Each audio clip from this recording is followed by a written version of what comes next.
The single mom waitress sat in the back to avoid a fight, not knowing the mafia boss owned the diner.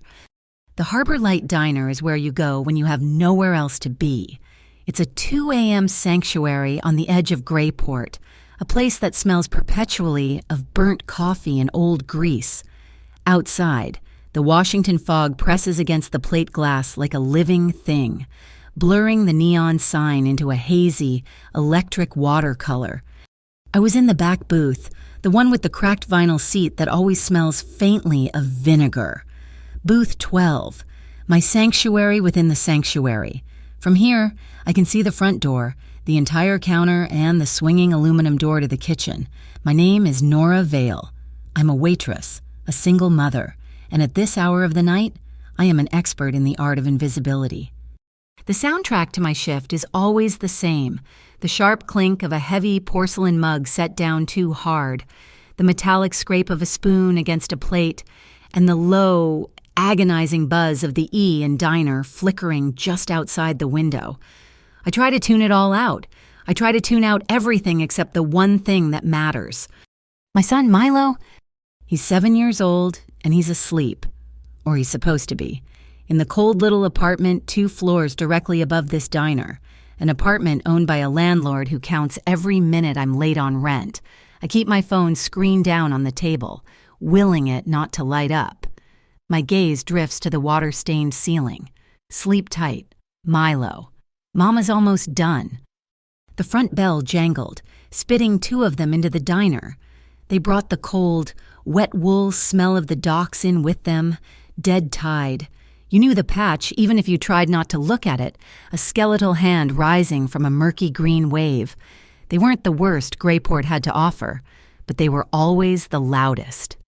They slouched onto the stools at the counter, shaking rain from worn leather vests. Barry, the night cook, sighed loud enough for me to hear him through the pass-through window. "Evening, Nora girl." One of them slurred. His name was Jax. He had a thick neck and a beard that was still dripping rainwater onto the Formica counter. "Coffee?" I asked. My voice was flat, neutral, the voice I used for cops, for drunks, for everyone. "Nah," the other one. Pike said. He was thinner, twitchier, with eyes that never settled. "We're here on business. Collection." I saw Barry tense up by the grill. "We already paid our dues." "Pike," Barry called out, his voice strained. "Not your dues, old man," Jax laughed, turning on his stool. His eyes found me, hiding back in booth 12. "We're talking about the community protection fee. It's overdue." This was new, and it was bad. My stomach tightened into a cold knot. I kept my expression blank, catching Barry's eye. "Barry," I said, my voice just loud enough. "Can you check the lights in the back? They're flickering again." He understood immediately. He hit the breaker for the side section, and my half of the diner plunged into deeper shadow. De-escalation. Less light, less of an audience, maybe less trouble. Jax just sneered, his voice carrying easily through the dark. Playing hard to get. Nora hiding. The bell jangled again. This time, the cold that came in was different. It wasn't just the fog. It was a sudden, heavy stillness. The air pressure in the room seemed to drop. A man stepped inside. He didn't shake the rain from his coat. He seemed to just absorb the diner's weak light. He wore a midnight blue suit, tailored so well it moved like a second skin. There was no tie, and the top button of his crisp white shirt was undone. He walked with an unhurried, measured grace, like a man walking the deck of his own ship, absolutely certain the boards would hold him. The diner, which had already felt small, suddenly felt claustrophobic. Jax and Pike didn't notice him. They were too busy enjoying the sound of their own voices. But in the kitchen, I saw Mrs. Petrov, the tiny, fierce woman who actually owned the place, who usually just baked pies and yelled at suppliers' freeze. Her hand rose, a tiny, aborted motion, like she was going to cross herself, but she caught it halfway and clenched her apron instead. The stranger didn't look at the counter. He didn't look at me. He moved past the bikers and slid into the booth in the far corner, the one even darker than mine. He sat facing the wall, leaving his back exposed to the entire room, to the door. Who does that in Greyport at 2 a.m? Pike, annoyed by the interruption to his power trip, turned his attention back to me. "Look," I said, stepping forward just enough to be polite, holding my empty tray like a shield. "I just pour coffee. I don't handle the books." "But you handle the rent, don't you?" Jax said, and his voice dropped the fake pleasantries. My blood went cold. "Heard you were late again," Pike chimed in, leaning over the counter toward me, invading my space. "Heard Cade Mercer is getting real impatient, real hard to find a new place in this town. Nora, especially," he paused, drawing the word out like a threat, "especially with a little boy." The aluminum tray in my hand started to shake. I gripped the edge, my knuckles turning white, the metal biting into my palm. "Don't you talk about him." The words were in my throat, thick as cement, but I couldn't make them come out. "Maybe we can talk to Cade for you," Jax offered, a greasy, suggestive smile spreading across his face. "Arrange a different kind of payment plan."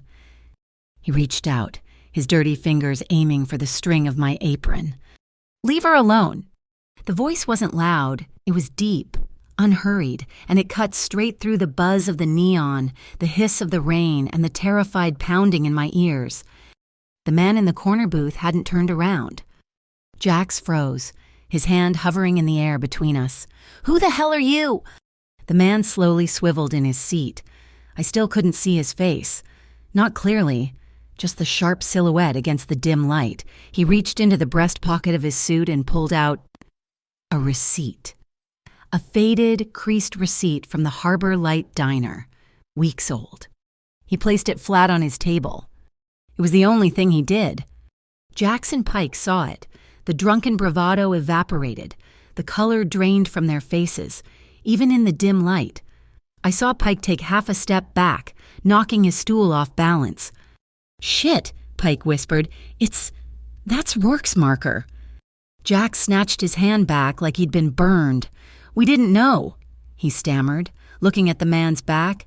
We didn't know this was his place." Rourke. Damian Rourke. I'd heard the name. Everyone on the docks had, whispered by longshoremen when they thought no one was listening. A ghost story. The new boss of the port. The man who had swallowed the old family's whole without a single headline. And he owned the Harbor Light Diner. This greasy spoon. I looked at Mrs. Petrov in the kitchen. She was pale, staring at her own hands. The diner wasn't hers. It was a front, a clean spot in a dirty ledger. The man in the corner, Damian Rourke, gave a slight, almost imperceptible nod toward the front door, as if summoned by that tiny motion. The door opened. 2 men, built like dock cranes and dressed in the same expensive, dark coats as their boss, stepped inside. They didn't look at Rourke. They looked only at the dead tide bikers. There was no shouting, no drawn weapons, no blood. "Gentlemen," one of the new men said, his voice quiet and polite. Jax and Pike scrambled off their stools, their hands held halfway up. Damian Rourke finally spoke again, his voice still calm, still coming from the shadows of the booth. "Take their bikes home for them, Russo." He tossed a set of keys, which I hadn't even seen him holding, to the man named Russo, and remind them about their outstanding debt to the Vesper Syndicate. Vesper Syndicate, another name I didn't know, but it sounded cold. "Yes, Mr. Rourke." "We're sorry, Mr. Rourke. No disrespect," Jack stammered, backing toward the door, Pike practically crawling over him. The 4 of them, the 2 bikers and the 2 suits, vanished into the fog. The bell jangled softly, and then there was silence. Just the buzz of the neon, the drip of the coffee pot. My breath was still trapped in my chest. I felt like I'd been holding it for an hour. I just stepped from a small, familiar danger into something vast and uncharted. I had avoided the small wave, only to find myself floating in the middle of a new, dark ocean. Damian Rourke stood up. He was tall. He adjusted his cuffs, took one last look at the wall he'd been facing, and walked toward the door. He passed my booth, booth 12, without a single glance. For a second, I thought he was just leaving. But he paused at the door, his back still to me. "Barry," he called, his voice carrying easily. "The coffee's burnt." "Yes, sir," Barry mumbled from the kitchen, his voice shaking. And he was gone. I stayed frozen for a full minute before my legs would move. I walked, mechanically, back to my booth, my spot. It wasn't empty. A slim white envelope sat on the table. My name wasn't on it. My fingers trembled as I picked it up. It was heavy, expensive paper. Inside, there was no note, just two things. First, a receipt for a $16 dinner special, the captain's platter marked across the bottom in strong, dark ink paid in full. Second, a business card. It was thick, heavy cardstock, completely blank on both sides, save for a small, embossed sigil pressed into the center. An eagle, its wings spread wide, its talons wrapped tightly around a heavy, fouled anchor. Tucked under the card, written on a small slip of napkin in the same strong, sharp script as the receipt, were 5 words. "Change shifts. Use the back exit." I used the back exit, just like the note said. The alley smelled of stale beer and the sea.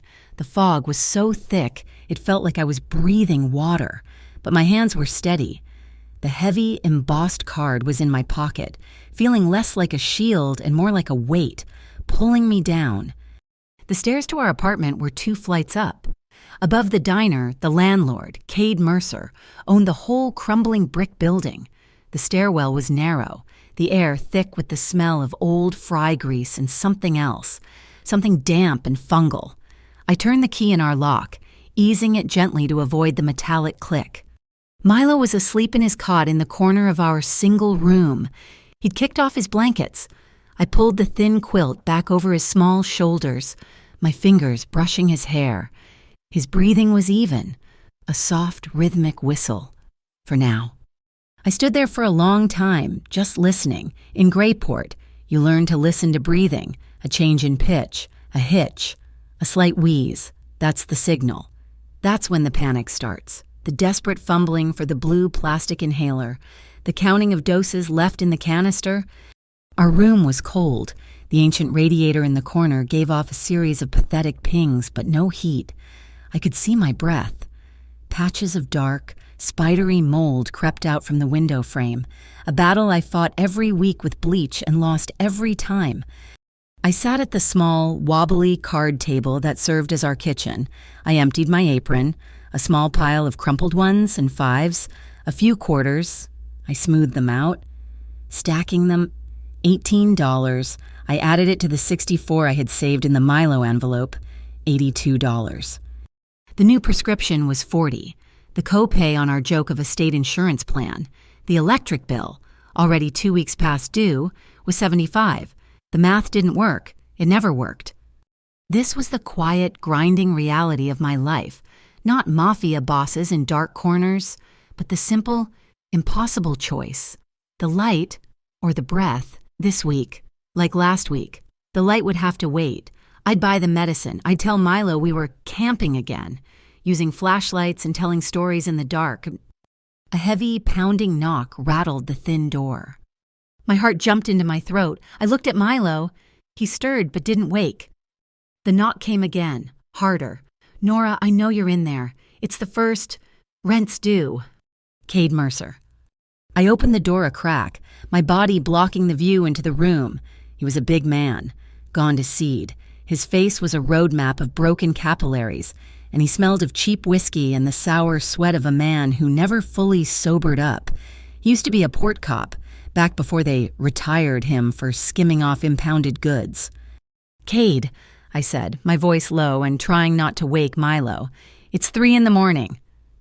"It's the first," he repeated, leaning a beefy forearm against the door jamb. His eyes, small and dark, roamed over my face. "You got my money?" "I get paid Friday. Cade, you know that. I'll have it Friday." He smiled, a slow, unpleasant expression. "Can't wait till Friday. My associates, they're getting impatient." "Your associates?" "Yeah." He leaned in closer, and I had to fight the urge to recoil. "Your friends from the dead tide. They mentioned you were..." uncooperative tonight. They front the money for this building's protection. They don't like it when the tenants are late. It's a chain of command. See? My blood ran cold. It wasn't just a random shakedown at the diner. It was him. He was using them. That has nothing to do with me, Cade. It has everything to do with you, he hissed, his whiskey breath hot on my face. I want the full amount, $400, by noon tomorrow, or you and the kid are on the street. I don't care where you go. I don't have it, I whispered, desperation making my voice shake. Then find it. He pushed himself off the doorframe. You're a pretty girl, Nora. You'll figure something out.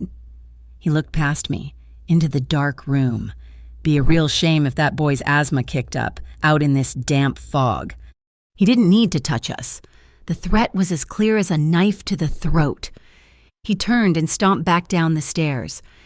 I locked the deadbolt, my hands shaking so badly it took 3 tries. I leaned my forehead against the cold, peeling pain of the door. $400. By noon. I pulled out my phone, my mind racing. Who could I call? There was no one. My screen lit up. Not with a call, but with a notification from the Grayport Watch app, a local social media feed. The post was from the county. Mandatory alert tropical storm advisory upgraded. Hurricane watch issued for Grayport and surrounding coast. Expect category. 3 winds within 48 hours. Low-lying and shoreline residents prepare for evacuation. A hurricane, on top of everything. The fog outside suddenly seemed more sinister, a precursor to something much worse. I felt the walls of my tiny, moldy room closing in, drowning in debt, drowning in the damp, and now the ocean was literally coming for us. My phone buzzed again, a new text. The number was a string of zeros, unknown. The message was 5 words. Vesper will come looking. Don't open the door. I stared at it. It wasn't Cade. This felt different, colder, more precise. My fingers went to my pocket, to the heavy cardstock, the eagle and the anchor. Damian Rourke. Was this from him? A warning, or was Vesper the name of his enemy? He had mentioned it to the bikers. Remind them about their debt, to the Vesper Syndicate. My head was spinning. I was caught between 2 rival shadows, and I didn't even know which one owned the ground I was standing on. I walked back to Milo's cot. Taped to the wall above his pillow was his latest drawing. He'd made it at school. It was a boat, drawn in bright red and yellow crayon, riding on top of huge, scribbled blue waves. On the deck, he'd drawn 2 stick figures, one tall, one small.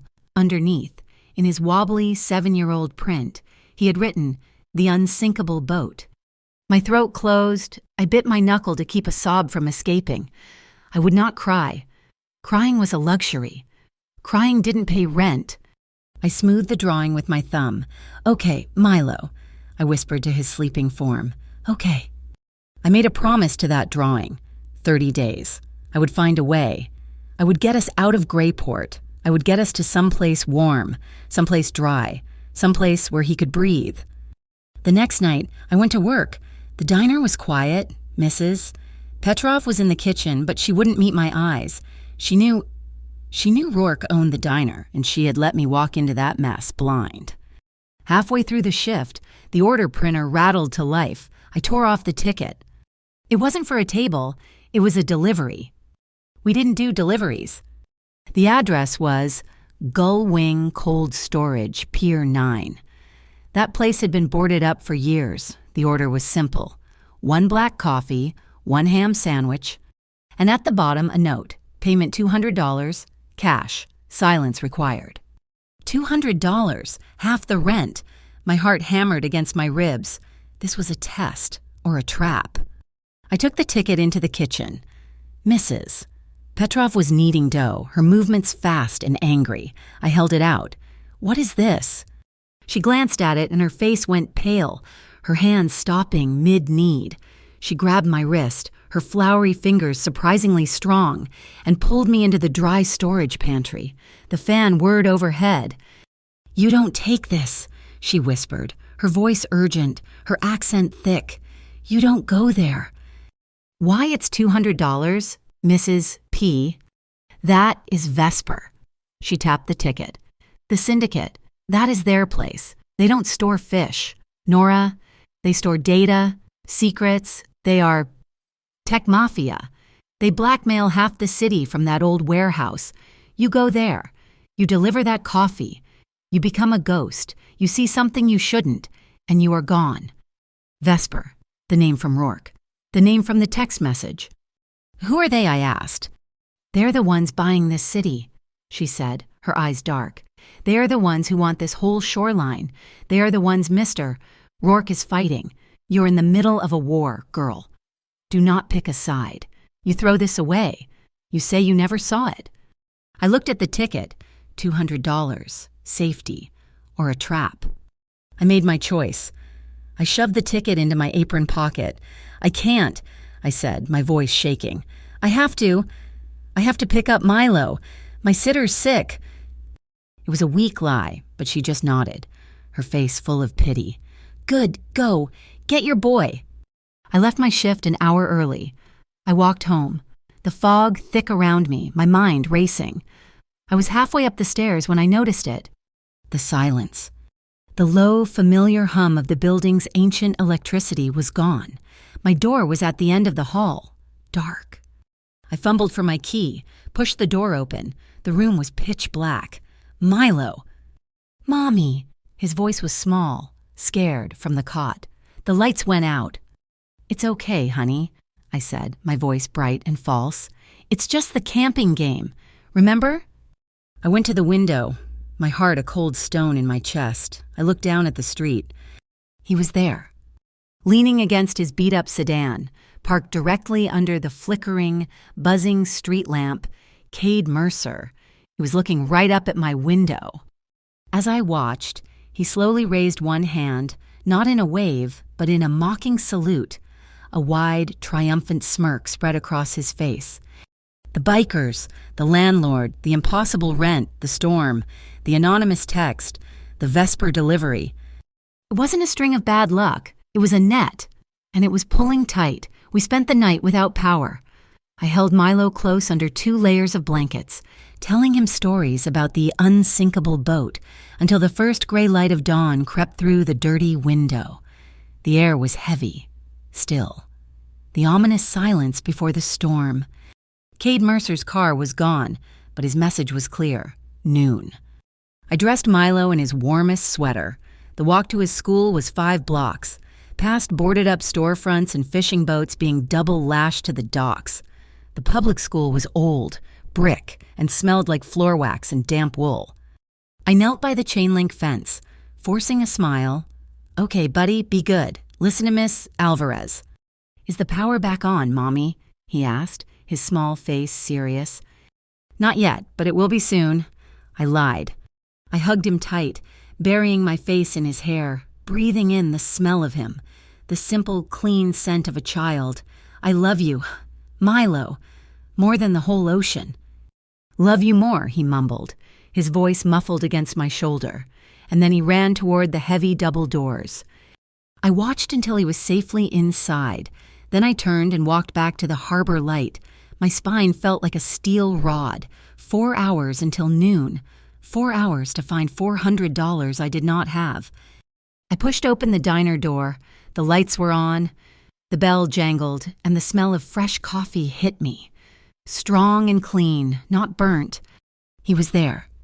Not in the dark corner booth, but at the end of the counter, the captain's seat, where the owner was supposed to sit, Damian Rourke.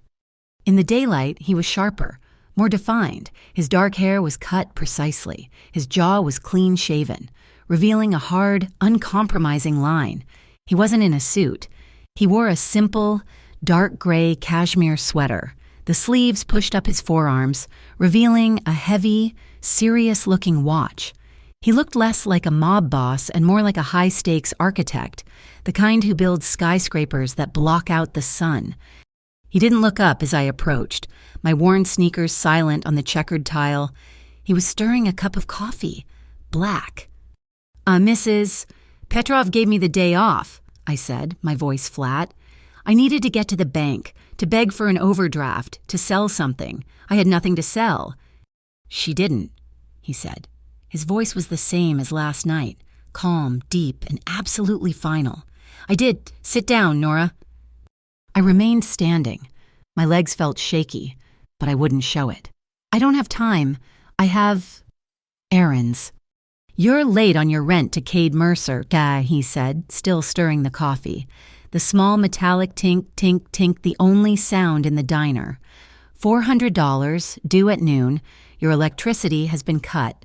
Your son, Milo, is 7 years old. He has moderate persistent asthma. You work the night shift, 4 nights a week, plus fill-ins. You need a refill on his ProAir inhaler, and your copay is $40. He listed the facts of my life like he was reading an inventory sheet. A hot, white wave of fury washed over me, so strong it made me dizzy. This was worse than the bikers, worse than Cade.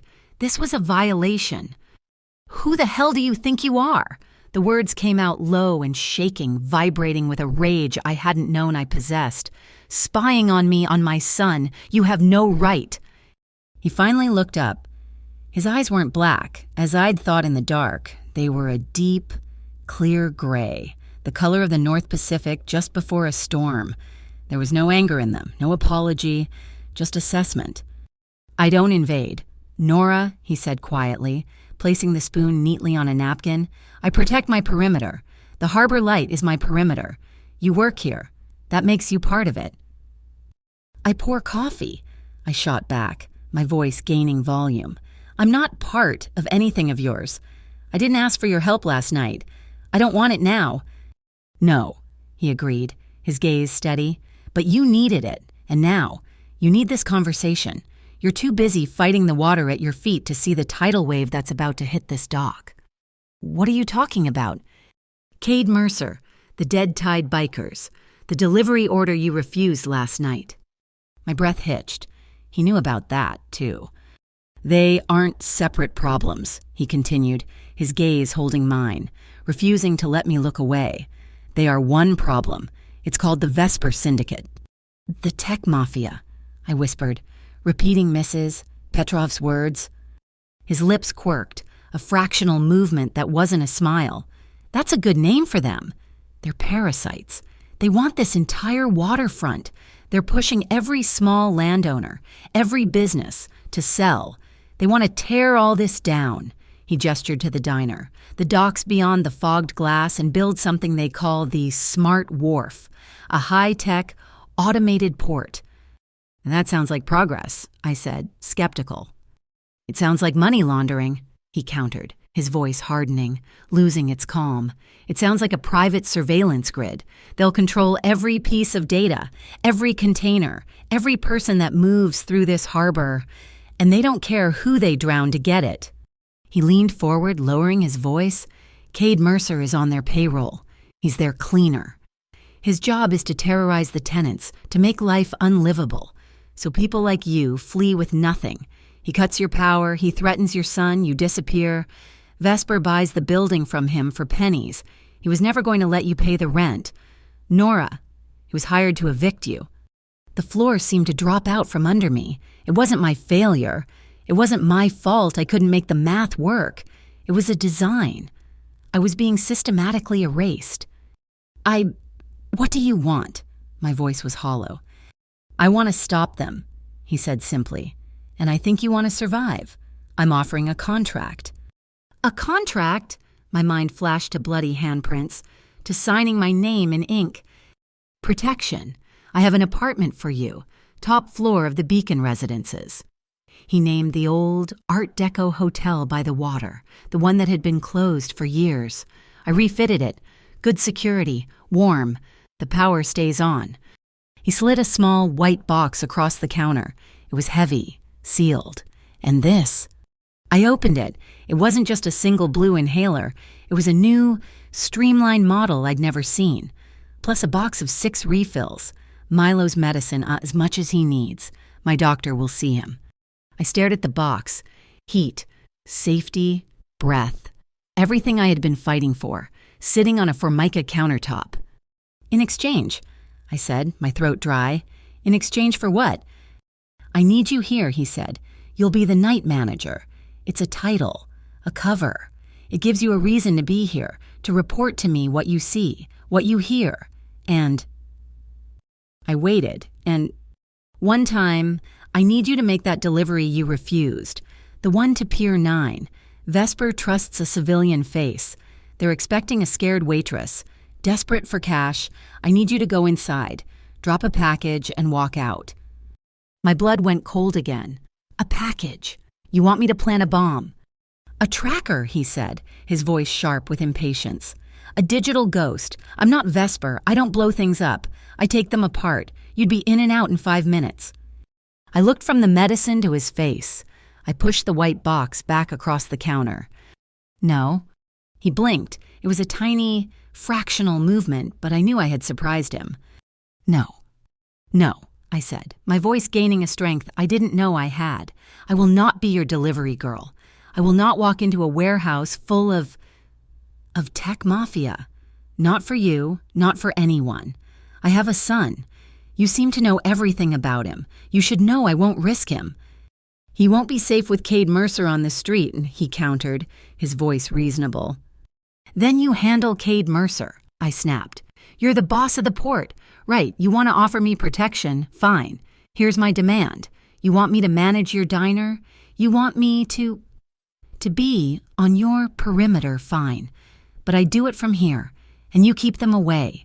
You don't let anyone, not Cade, not the bikers, not Vesper, touch my son. Ever.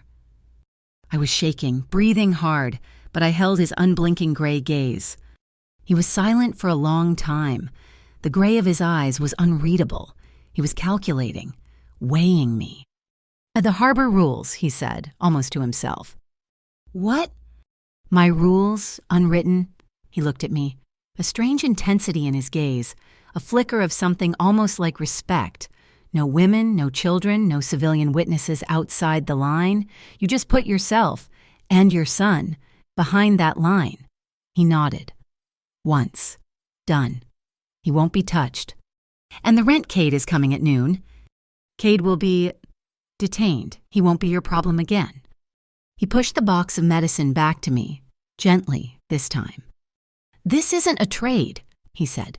The boy needs to breathe. That's separate. This is a provision. My pride was a physical ache in my throat, but Milo's small, wheezing face was a clearer image. My hand closed over the box. Thank you, I whispered. He also slid a single, heavy electronic keycard across the counter. It was plain white. Beacon Residences, apartment 1201. The security desk will be expecting you. Go get your son from school. Get your things. Don't go back to that room above us. I picked up the key. I haven't said yes to the manager job. The apartment is yours regardless. The storm is coming. No child should be in that building when it hits. My fingers brushed his as I took the key. His skin was warm, the contact sending a tiny, unexpected jolt up my arm, a current of electricity that had nothing to do with Cade's cutoff wires. It was just a touch, over in a second, but it left my pulse skipping, a strange, embarrassed heat rising in my chest.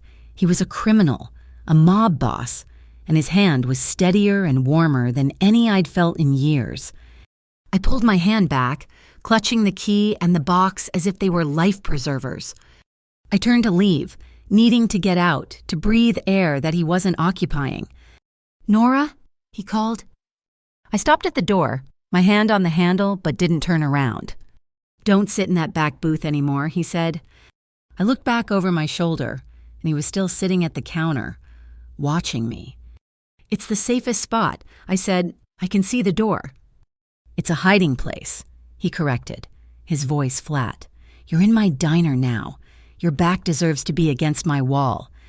It wasn't a threat, not exactly, and it wasn't quite a promise. It was a statement of fact, like the storm or the tide, and I realized as I walked out into the gray, waiting daylight, that I had just traded one prison for another. This one was just warmer, and the walls were infinitely higher. I checked Milo out of school at 11:45 a.m. I told the office it was a doctor's appointment. I didn't go back to the room above the diner. I didn't wait for noon. I took Milo's hand. carrying our one duffel bag on my other shoulder, and we walked the 6 blocks to the Beacon residences. The lobby was not what I expected. It wasn't marble and gold. The original Art Deco fixtures were there, but they were subdued, clean. The air was warm and smelled faintly of lemon oil. It was quiet. A man in a simple dark suit stood behind a plain wooden desk. He smiled, a polite, professional smile. "Miss Vale," he said, before I even spoke, "we've been expecting you. Apartment 1201. He didn't ask for ID. He simply handed me the white key card. "The elevator requires biometric access. Please place your thumb on the scanner in the car." My thumb, not just a key I could lose or have stolen. My body, my print. I was being cataloged. The apartment was like the lobby, functional, clean, and secure. It was a 1-bedroom suite. The furniture was solid, simple, and new. The kitchen had a stainless steel refrigerator. The windows were thick, impact-resistant glass, and from the 12th floor, I could see the whole of Greyport Harbor spread out below us, a churning, angry gray sea meeting a sky to match. The heat was on, a steady, silent warmth that wrapped around us. Milo ran from room to room. He stopped at the window, his small hands pressed against the glass. "Mommy, we're in the clouds." "Almost, baby." "Is it magic?" "It's just safe. Milo." He found the note on the small dining table. It was from the front desk. "Miss Vale, the resident pool is on the 3rd floor. It is heated to 84 degrees. Towels are provided." Milo's face lit up in a way I hadn't seen in months. A pool, a warm pool. That night, he slept in a real bed in his own room, with a high-end air purifier humming in the corner. I sat on the sofa in the living room, watching the first bands of the storm, the rain lashing against the thick glass. The wind howled, but in here, I couldn't hear it. I was in a fortress, a beautiful, high-tech cage. The next day, my new job began. Damien sent a text to the new encrypted phone that had been left on the kitchen counter. "Diner, 10 a.m. When I arrived, the diner was quiet. He was in the back booth, booth 12, my old spot.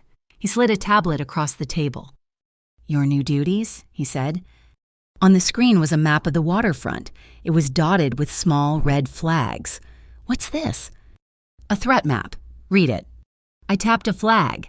A fish market on Pier 4, vandalism, broken windows, coolers destroyed, October 21st. I tapped another, a bait and tackle shop, electrical fire ruled accidental, October 23rd. A third, a small laundromat, flooding, main pipes burst, October 27th. There were 9 red flags in all. "They're all small businesses," I said, tracing the pattern with my finger, "and they're all on the perimeter of the Smart Wharf project," he finished for me. "Vespers Acquisitions. They soften the target. Then a shell company for the Vesper Syndicate makes a lowball cash offer. Every one of them is sold." I looked at the map again. There was one spot in the center of the red flags that was unmarked. "The Harbor Light Diner." I whispered. "We're next." "They think we are," he said. "That's why you're here. You know these people. You know the delivery schedules, the vendors, the gossip. You're my early warning system." A new alert hit my personal phone. The old one, the Greyport Watch app. It was a video, already going viral in our small community. Local business owner or mob boss Damien Rourke makes deal with dead-tide bikers. My stomach clenched. I played it. The footage was grainy, taken from a car. It showed Damien on a foggy street, standing with Jackson Pike, the 2 bikers from the diner. It was short, only 10 seconds. At the end, Damien reached out and firmly gripped Jax's hand. It looked exactly like a deal being sealed, a handshake. The comments exploded. "Knew he was dirty. He's the one bringing these gangs in." I looked up from the phone. At him. He was watching me, his gray eyes impossible to read. "You're working with them." He shook his head, a slow, impatient gesture. "Disinformation. Look at the clip again. Look at the timestamp." I looked. It was from the day before. "Now, look at this." He slid his own phone across the table. It was the same scene, from a different angle. A high-definition, clear-as-day security camera feed. The clip was longer. It was 2 minutes. It showed Jax and Pike arguing. Damien approached them. He spoke. Jax got agitated. Pike looked terrified. Then Damien reached out, not to shake Jax's hand, but to grab his wrist. It was fast. He twisted. Jax's face contorted in pain. Damien spoke, his voice inaudible on the video, but his expression was cold fury. He pushed Jax back, and the bikers scrambled away.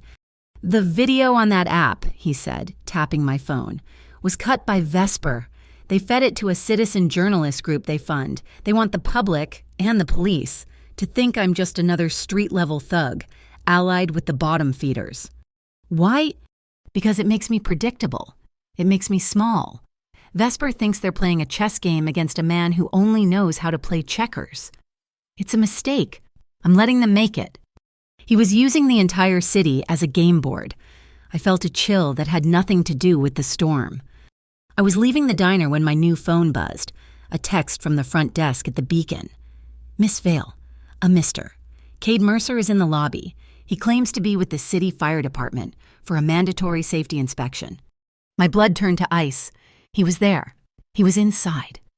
I ran the 6 blocks back, my heart pounding, the wind tearing at my jacket. I burst into the lobby. Cade was there, holding a clipboard, looking smug. He was arguing with the desk manager, Russo, the same man who had escorted the bikers out of the diner.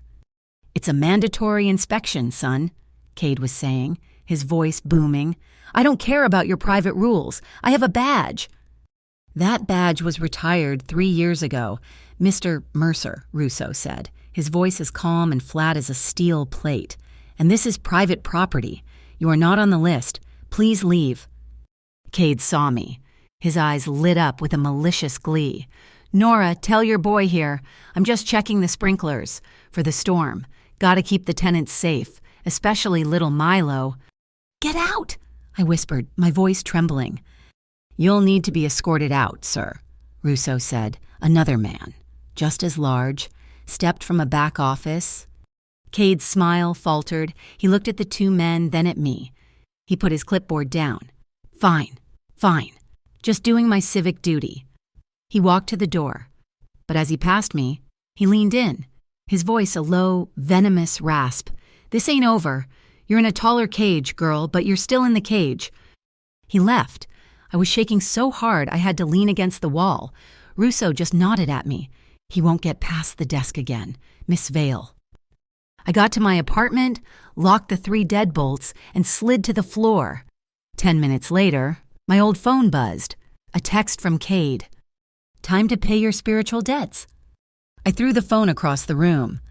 That night, I found Damien at the diner. He was in the kitchen, tasting a new batch of clam chowder with Barry. "He was there," I said, my voice tight. "He was in my lobby." Damien's face darkened. He set the spoon down. "It's been handled. He won't be back." "How can you be so sure?" I demanded. "How can you be sure about any of this? Vesper has videos. They have people." "What about the Kestrel Bureau?" I've seen their name. "The Anti-Corruption Task Force. Aren't they investigating Vesper?" Damien gave a short, harsh laugh. It was the first time I'd heard any sound from him that wasn't perfectly controlled. "The Kestrel Bureau," he said, wiping his hands on a clean towel. "They're a vulture, not an eagle.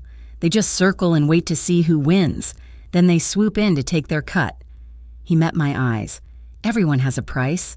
Nora, even the good government types. Theirs is just higher." He was telling me there was no one. No police. No feds. No one I could trust. Just him. Just the man who owned the shadows. The storm hit that night. The port closed. The news announced that the governor had declared a state of emergency. The wind screamed, even through the Beacon's thick glass. Damien found me in the lobby, which I'd started using as a second office, tracking local reports. "They're moving tonight," he said, no preamble. "Moving in this, the port's closed." "Not by ship." He pointed out the window toward the churning, overflowing harbor. "By land or under it. The city storm drains. They're old. big enough to walk through. The high tide from the storm will flush them out, give them cover, and mask any electronic signals. They're moving their main hardware, their White Sea package, as you called it. You called it that, I corrected. No, you said... Wait! I paused, my mind fuzzy. The White Sea package, that's what you said. He ignored my confusion. They're moving their servers, the blackmail material, all of it. They're relocating to a more secure facility, inland until the smart wharf is built. How do you know? My perimeter. I need proof. Nora, I need to know what's in that package. I need a witness. He wasn't asking me to be the delivery girl again. This was different. He was just thinking out loud. I can't help you, Damien, I said. I'm not one of your spies. I know, he said, and walked away. But I couldn't sleep. I watched from my 12th floor window, a God's eye view of the wet, empty streets, and I saw it. Down in the alley behind the beacon, Cade Mercer, and he was climbing out of a beat-up truck, holding a large, waterproof suitcase. He wasn't alone. A black, luxury SUV, the kind senators used, pulled up. The Blue Harbor Trust logo was emblazoned on the side, a charity. A woman got out of the back. She was elegant, wearing a severe black raincoat, her blonde hair pulled into a tight bun. She opened the SUV's trunk. Cade heaved the suitcase inside. They spoke for a moment, the wind tearing their words away. Even from here, I knew her. Everyone knew her. City Councilor Lyra Kincaid, the face of reform, the woman who promised to clean up Grayport. I grabbed my new phone. I opened the camera. I zoomed in as far as it would go, bracing my hand against the glass. The picture was blurry, but it was clear enough. The truck, the SUV, the charity logo, the two faces, illuminated for a second by the streetlight. Click! I sent the picture to Damien. He replied in seconds. Where are you? My apartment, looking out the window. Stay there, he commanded.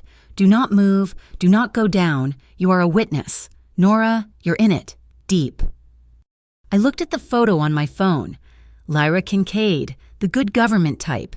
Everyone has a price. I texted him back. You said to protect your perimeter. I'm protecting my sons. He found me on the roof. The Beacon Residences had a rooftop terrace, a relic from its hotel days, now empty save for a few heavy, wind-proof benches. The main force of the storm was still hours out, but the sky was a bruised, churning purple, and the wind was a physical force. It stole the air from my lungs, whipping my hair across my face, cold and stinging. I had come up here to think, to escape the pressurized silence of the apartment, but the wind was too loud. I heard the heavy door clang shut behind me, and I spun, my hand flying to my throat. Damien Rourke. He walked toward me, not fighting the wind, but moving through it, his heavy wool overcoat unbuttoned, flapping around him like dark wings. He stopped a few feet away, his back to the city, his face toward me and the angry sea. You shouldn't be up here, he said, his voice raised just enough to cut through the howl of the wind. It's not safe. Neither is my life, I retorted, pulling my thin jacket tighter. It was useless against the damp cold. I just sent you a picture of a city councilor committing a felony with my ex-landlord. I don't think safe is in the cards for me anymore. I was shivering, not just from fear, but from the raw, penetrating cold. He watched me for a second, his gray eyes assessing, then, in one smooth, practical motion, he shrugged off his overcoat. Before I could protest, he was draping it over my shoulders. It was impossibly heavy. The fine wool was warm from his body, and it smelled faintly of clean wool, cold air, and something else I couldn't place. Something like iron. It fell to my mid-calves, enveloping me. A sudden, shocking shield against the wind. The silence inside the heavy coat was almost as loud as the storm had been. I don't want your coat, I said, my voice muffled by the collar, but I didn't take it off. I'm not asking you to, he said. He was closer now, standing just inside the perimeter of my borrowed warmth. I could see the fine texture of his cashmere sweater, feel the heat radiating from him. I could hear his breathing, slow and steady, under the shriek of the wind. "We need to talk about that picture." "We did. I sent it. You saw it." I was defensive, unsettled by his proximity. He was too large, too solid. "You're a liability, Nora," he said, his voice flat. My head snapped up. "A liability? I just handed you the key to this whole thing. Lyra Kincaid, the Blue Harbor Trust. That's the money, isn't it?" "You're a liability to me," he clarified, his gaze sharp. "Because you're not one of my men. You're a civilian who just declared war on Vesper. They find out you took that picture. My protection won't matter. They'll find a way to you. They'll go through your son." "So what do? I demanded, my voice rising in frustration. "Just sit in my warm, safe cage and watch them drown the city. Watch them threaten my son from afar. Is that how your protection works?" "My protection works by keeping you out of the line of fire. You just ran into the middle of it." "I don't trust you." The words burst out of me, loud in the wind. I'm grateful for the room, for the medicine, but this is power, Damien, and I'm terrified of it. I'm terrified of your power. I'm terrified of Vesper's power. I'm terrified of being crushed between you. I took a shaky breath, the confession tearing out of me. I'm terrified that to be safe, I have to be weak. I have to depend on you, and that makes me just as much of a prisoner as I was in Cade's apartment. He was silent. The wind whipped a strand of his dark hair across his forehead. He didn't brush it away. "Power is a tool," he said finally, his voice low and intense. "That's all. A hammer, a key. You can build a house with it, or you can break a man's skull. I've always been more concerned with the hand that holds it." "And your hands?" I asked, my voice small. "Are they clean?" His mouth twisted. "No, they're capable. There's a difference." He looked away from me, out at the churning gray horizon. "I grew up on these docks. My father was a longshoreman. My older sister, Clara, worked the books for a cannery on Pier 7. She was smart. She was the one who was supposed to get out." I stayed quiet, wrapped in his coat, listening. "The cannery burned," he said, his voice devoid of emotion. "A fire in the middle of the night. Total loss. Clara was inside, working late. She never got out." He paused, his jaw tightening. "The fire department said it was faulty wiring. The insurance company agreed. They paid out a tiny, insulting claim to the owner." "It wasn't faulty wiring," I whispered. "No," he said, turning back to me. His gray eyes were flat, like slate. "It was arson. The owner was in deep to a loan shark. He had taken out a secondary, illegal insurance policy, a fake one. The fire was to cover his tracks, pay his debt. The wiring was just the story they all agreed on." "So you—" "I found the man who set the fire. I found the loan shark. I found the insurance adjuster who signed off on the lie, and I made sure they couldn't agree on a story ever again." He took a breath. "That was a long time ago. That's when I wrote the first harbor rule, the one that matters. 'Don't touch the families,' I said. 'No women, no children.'" "No innocents," he corrected. "Clara wasn't innocent. She was just a civilian, doing her job. The game has rules. Nora, Vesper doesn't follow them. They put people like Lyra Kincaid in office. They use parasites like Cade Mercer to terrorize mothers. They aim for the innocent first, because it's efficient. I don't—" He was so close. The wind had died for a moment, and in the sudden lull, the silence was heavy, charged. He reached up, his hand moving slowly as if not to startle me. His fingers, warm and calloused, brushed the wet hair from my cheek. My breath hitched. His hand lingered, his thumb just brushing the curve of my cheekbone. His eyes searched mine, not with hunger, but with a kind of intense, quiet questioning. I didn't pull away. I couldn't. "You're not weak, Nora," he said, his voice a low rumble. "You're a survivor, and you're terrified. You have every right to be." He leaned in, slowly.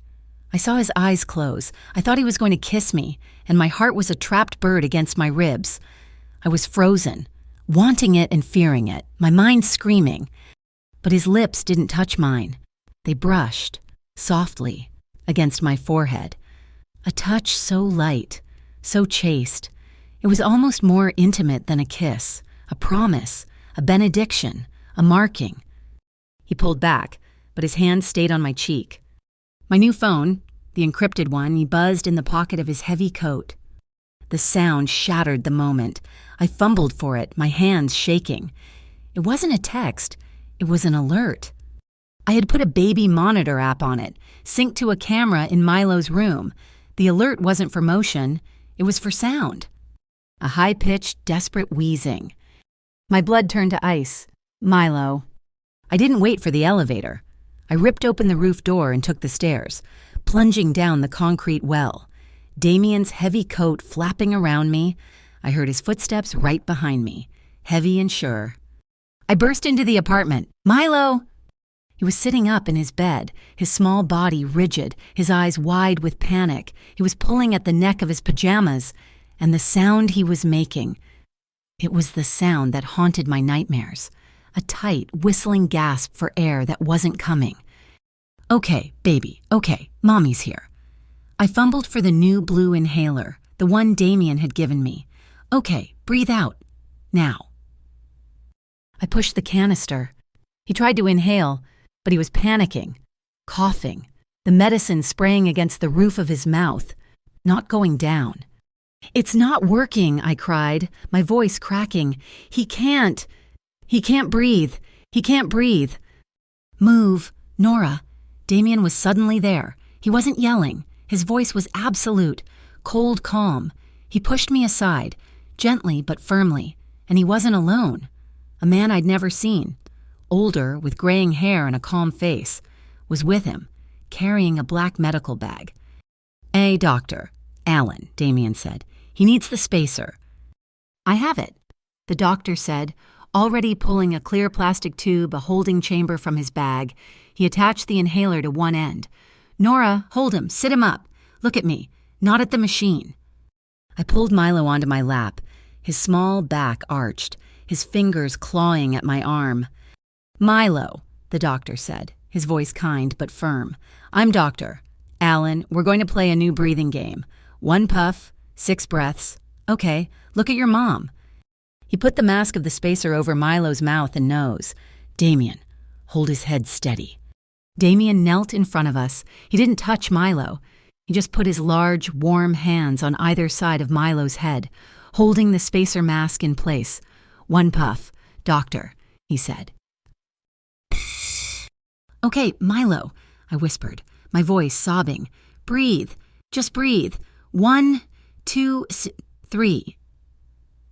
We counted 6 breaths together. The terrible whistling sound was still there. "Again," the doctor said. 1, 2, 3. On the 4th breath, the sound changed. The high-pitched whistle broke, turned into a deeper, rattling cough. Milo's body, which had been rigid as a board, suddenly went limp against my chest. "Again," the doctor ordered. We did it 4 more times. The rattling cough subsided, and then a deep, shuddering, real breath, and another. Milo started to cry, a real, messy, terrified wail. It was the most beautiful sound I had ever heard. "He's okay, doctor," Alan said, listening to his chest with a stethoscope. "The bronchospasm is broken. He's okay." I dissolved, the strength that had held me up, the adrenaline. It all vanished. I was still clutching Milo, but I was crying so hard I couldn't see. Great. Silent, heaving sobs of pure, unadulterated relief. Damien had stood up. "Doctor." Alan was packing his bag. I was just broken. And then I did something I couldn't explain. I reached out, blindly, still holding Milo with one arm, and I grabbed the front of Damien's sweater. I buried my face against his chest, my tears soaking his cashmere, my body shaking apart. He went completely rigid. For a second, he was a statue, all hard muscle and unyielding angles. I felt his surprise. Then, slowly, his hand came up. It didn't grab, it didn't pull, it just rested. His large, warm palm spread flat against my back. Between my shoulder blades, it was so warm, it didn't move, not to caress, not to possess. It just stayed, a steady, solid pressure, a wall, an anchor. He just stood there, letting me cry, letting me hold on to him, his hand a silent, steadying presence on my back. After a long minute, my sobs subsided. I was embarrassed, my face hot, but I didn't let go. Not yet. He moved, but not away. He just pulled back, an inch, just enough for me to have to look at him. His other hand came up, not to my face, but to grip my shoulder, holding me steady. His gray eyes were intense and stripped of all their usual calculation. I saw something raw in them, something sincere. "Nora," he said, his voice a low gravel. "Look at me." I met his gaze.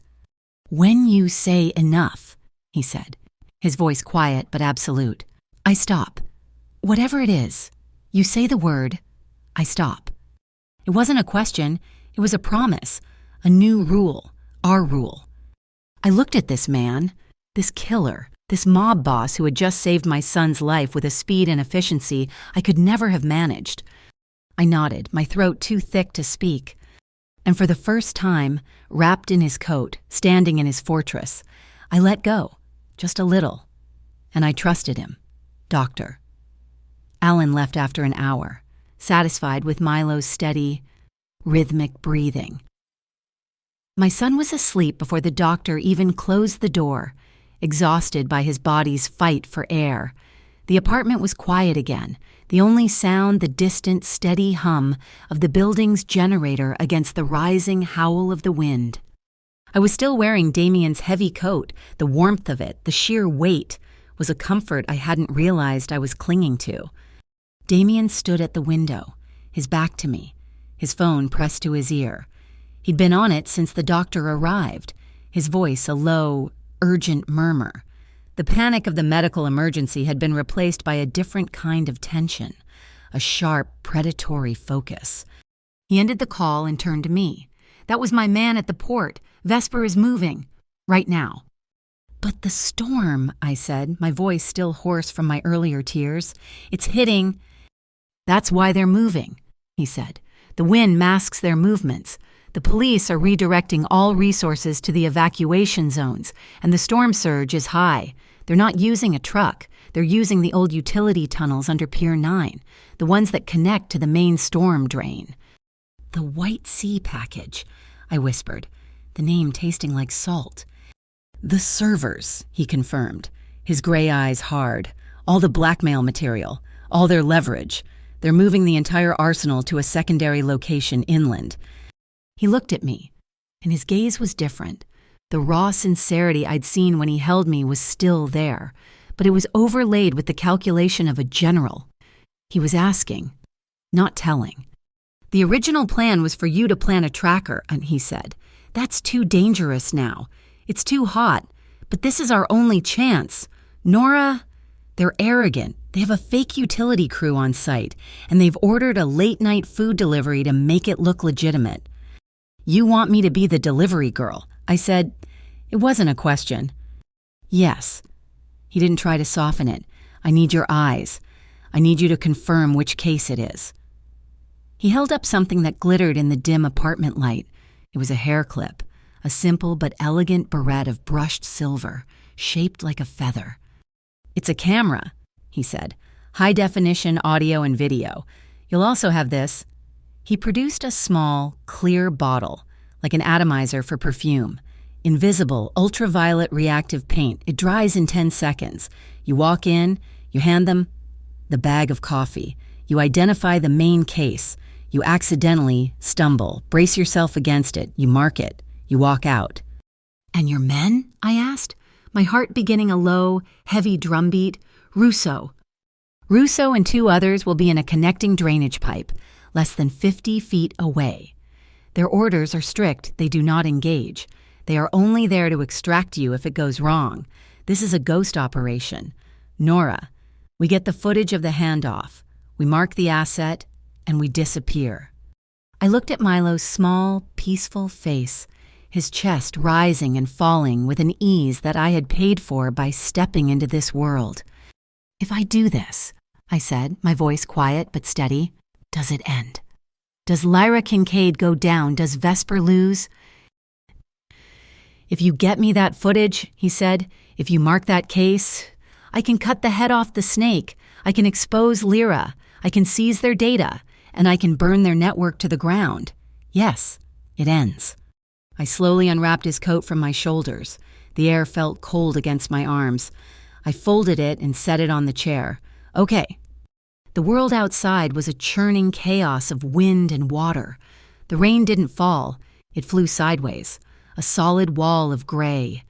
Damien drove the heavy black sedan himself, his knuckles white on the steering wheel, his focus absolute as he navigated the flooded, debris-strewn streets.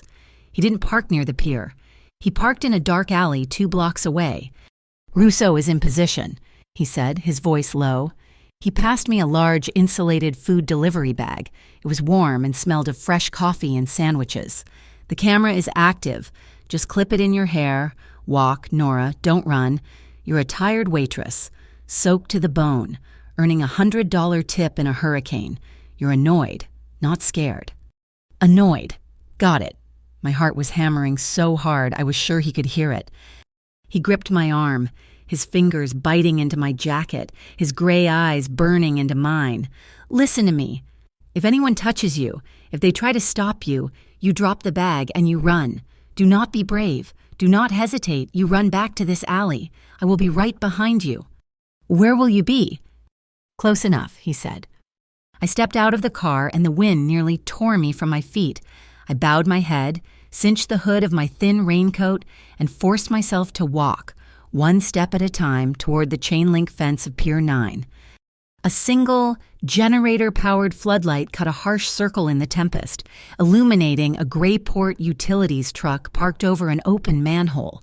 2 men in bright yellow rain slickers stood guard, their faces hidden by hoods.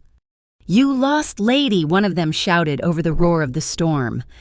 "Delivery," I yelled back, holding up the bag. "Harbor Light, you guys called this in an hour ago." "About damn time," he grunted, unlatching the gate. "The boss is down there. He wants it himself." He pointed to the open manhole. A rusty iron ladder disappeared into the black, churning water below. "Down there," my voice cracked. "This was not the plan. He ain't coming up in this. Get going. He's not patient." My blood ran cold. I couldn't run. Not yet. I took a deep breath, tasting the salt in the rain, and started down the ladder, my sneakers slipping on the wet rungs.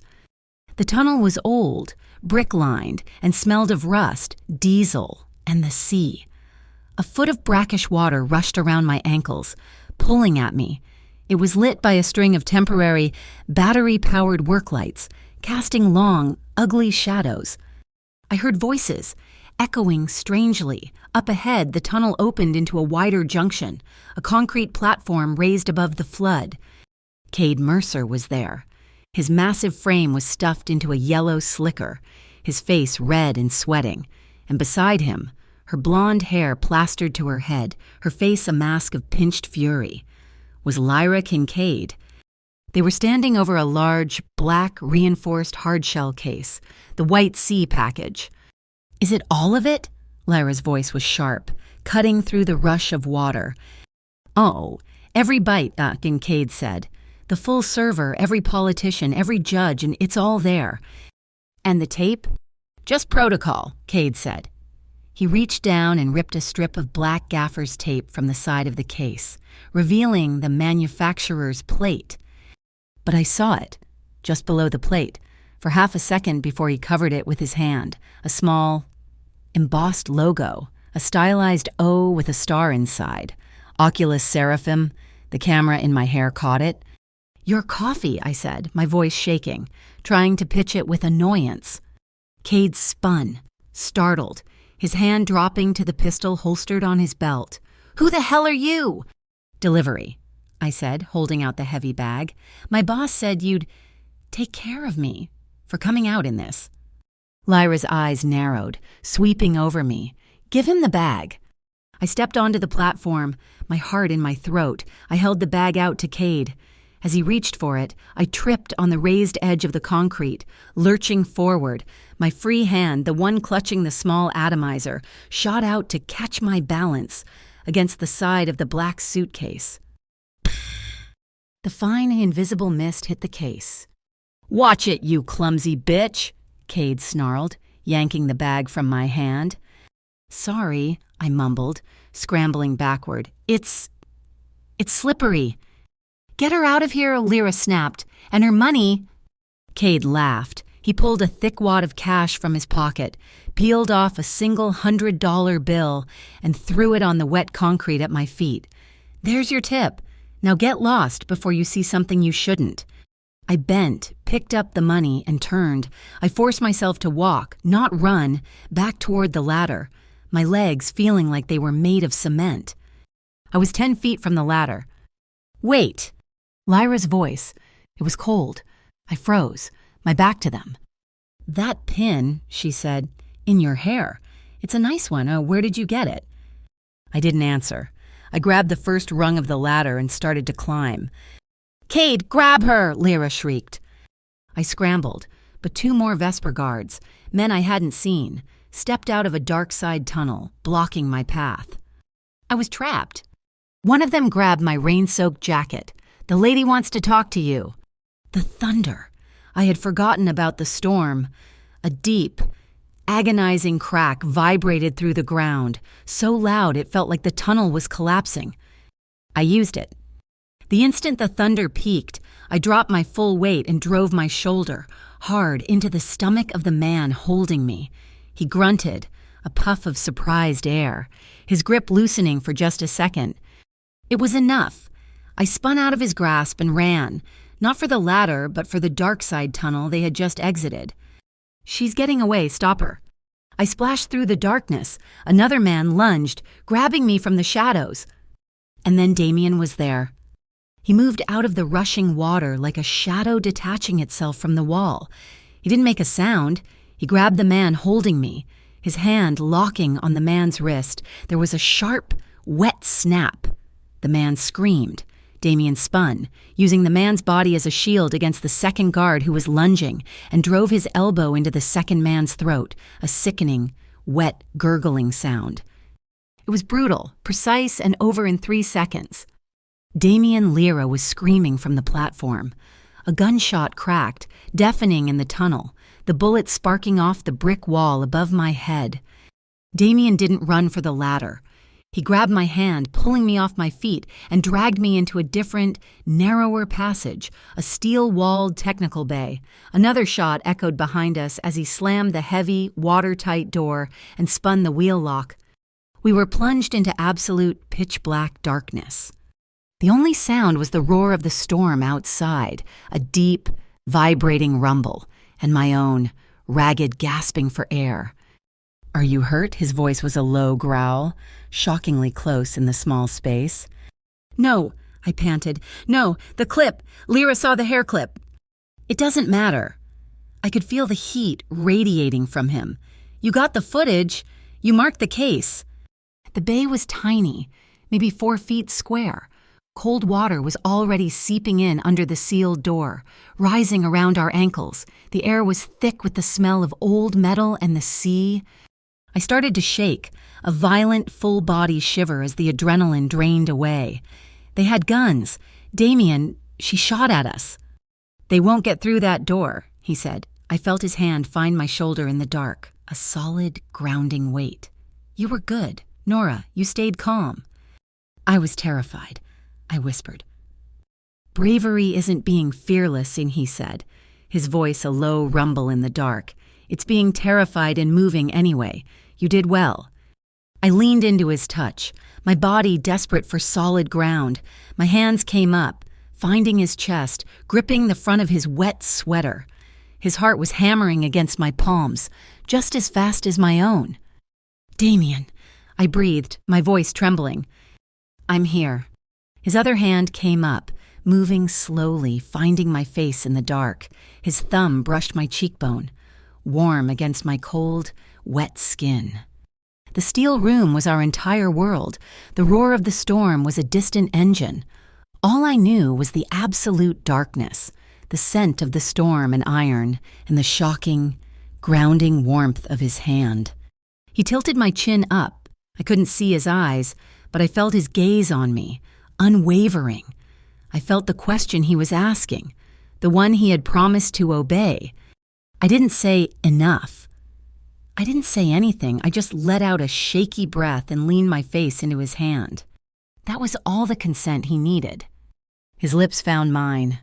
It was not a gentle kiss. It was deep and immediate and raw. It was the storm and the gunshots and the terror and the breathtaking relief of being alive, all crashing together. His mouth was firm, warm, and it took mine with a desperate certainty that short-circuited my brain. My hands, which had been resting on his chest, fisted in his sweater, holding on. I wasn't falling, I was anchoring myself. His hand left my cheek, sliding around to the back of my neck, his fingers tangling in my wet hair, holding my head steady, slanting his mouth over mine. His other arm wrapped around my waist, pulling me tight against him until there was no space, no air, just wet clothes and racing hearts and the solid, undeniable reality of him. My skin was on fire. A shiver ran through me that had nothing to do with the cold water at our feet. It was pure sensation. The pressure of his lips, the slight scrape of his jaw, the solid wall of his chest, the strength in the hand holding my head as if I were something priceless. He broke the kiss, but only to rest his forehead against mine, his breathing as ragged and unsteady as my own. "Nora?" he breathed, his voice rough, broken. I couldn't find my own voice. I just held on tighter. He shrugged out of his heavy coat, which he'd been wearing over the sweater, and wrapped it around both of us, pulling me back against his chest, cocooning us in wool and warmth. His arms locked around me, holding me securely. He didn't try to kiss me again. He just held me. He had kept his promise. He'd been close enough. And in the dark, in the heart of the storm, with the water rising around our feet, I felt completely, utterly safe. We stood there for a long time until a new, wailing siren from the pier above cut through the rumble of the storm. "That's Russo," Damien whispered, his voice still thick. "He's triggered the storm surge alarm. They're evacuating the pier." He eased the wheel lock. The door opened a crack. The tunnel was empty. The water was higher, rushing past, but the platform was deserted. They had fled. He looked at me, his face shadowed in the dim emergency light from the main tunnel. A small, faint smile touched the corner of his mouth. I smiled back. My lips were tingling, my hair was a ruin, and my heart was beating a new, steady rhythm. We were allies. He reached out, not to kiss me, but to gently touch his forehead to mine. A silent promise. After the storm. The journey back to the beacon was in a new kind of silence, warm and shared. At the door to my apartment, I turned. "Damien," I started. "Get some sleep, Nora," he said, his voice soft. "Check on your son." He started to turn away. "Wait!" I reached up and pulled the silver feather clip from my soaking hair. The tiny blue light on its side was still blinking. Still recording. I held it out to him. He took it, his fingers closing over mine for a second. His hand warm. "This is it, Nora," he said, his voice low. "This is the proof. This is the beginning of the end." I went inside, locked the door, and leaned against it, my fingers brushing my lips. I still had the evidence. The case was marked, and I had the memory of a kiss in the dark that had changed everything. The hope that came with the dawn was a fragile, newborn thing. Milo was sleeping soundly, his breathing even and deep in the clean, warm air of the apartment. I watched the sun try to burn through the battered, gray clouds of the storm's aftermath. For the first time, I felt like I could breathe, too. That feeling lasted exactly 10 minutes. My old phone, the one I kept charged just in case, buzzed on the nightstand. It was the Grayport Watch app. The alert was tagged Community Crime. The video wasn't grainy, like the one Vesper had released of Damien. This was crystal clear footage from the Harbor Light Diner, taken from the camera directly above the cash register. It was dated 3 weeks prior. It showed me. I watched myself take a $20 bill from a customer. I saw my hand go to the register, then pause. I looked left, then right, then quickly. I folded the bill and slipped it directly into my apron pocket. The video cut to black. The headline read, "Exclusive Damian Rourke's night manager caught stealing from diner. Harbor Light implicated in syndicate money laundering." I didn't breathe. The clip ended. Of course. It ended before the register, which had been frozen, finally rebooted. It ended before I pulled that same $20 bill out of my pocket and put it in the till. Along with the receipt, it was a fake, a lie, built from a single, isolated truth. My encrypted phone, the one Damien gave me, rang. It was Barry, the cook. His voice was a panicked whisper. "Nora, they're here. They're shutting us down. They put a sign on the door." Who? Barry. Who's there? Some city guys. The East Harbor Integrity Commission. I've never heard of them.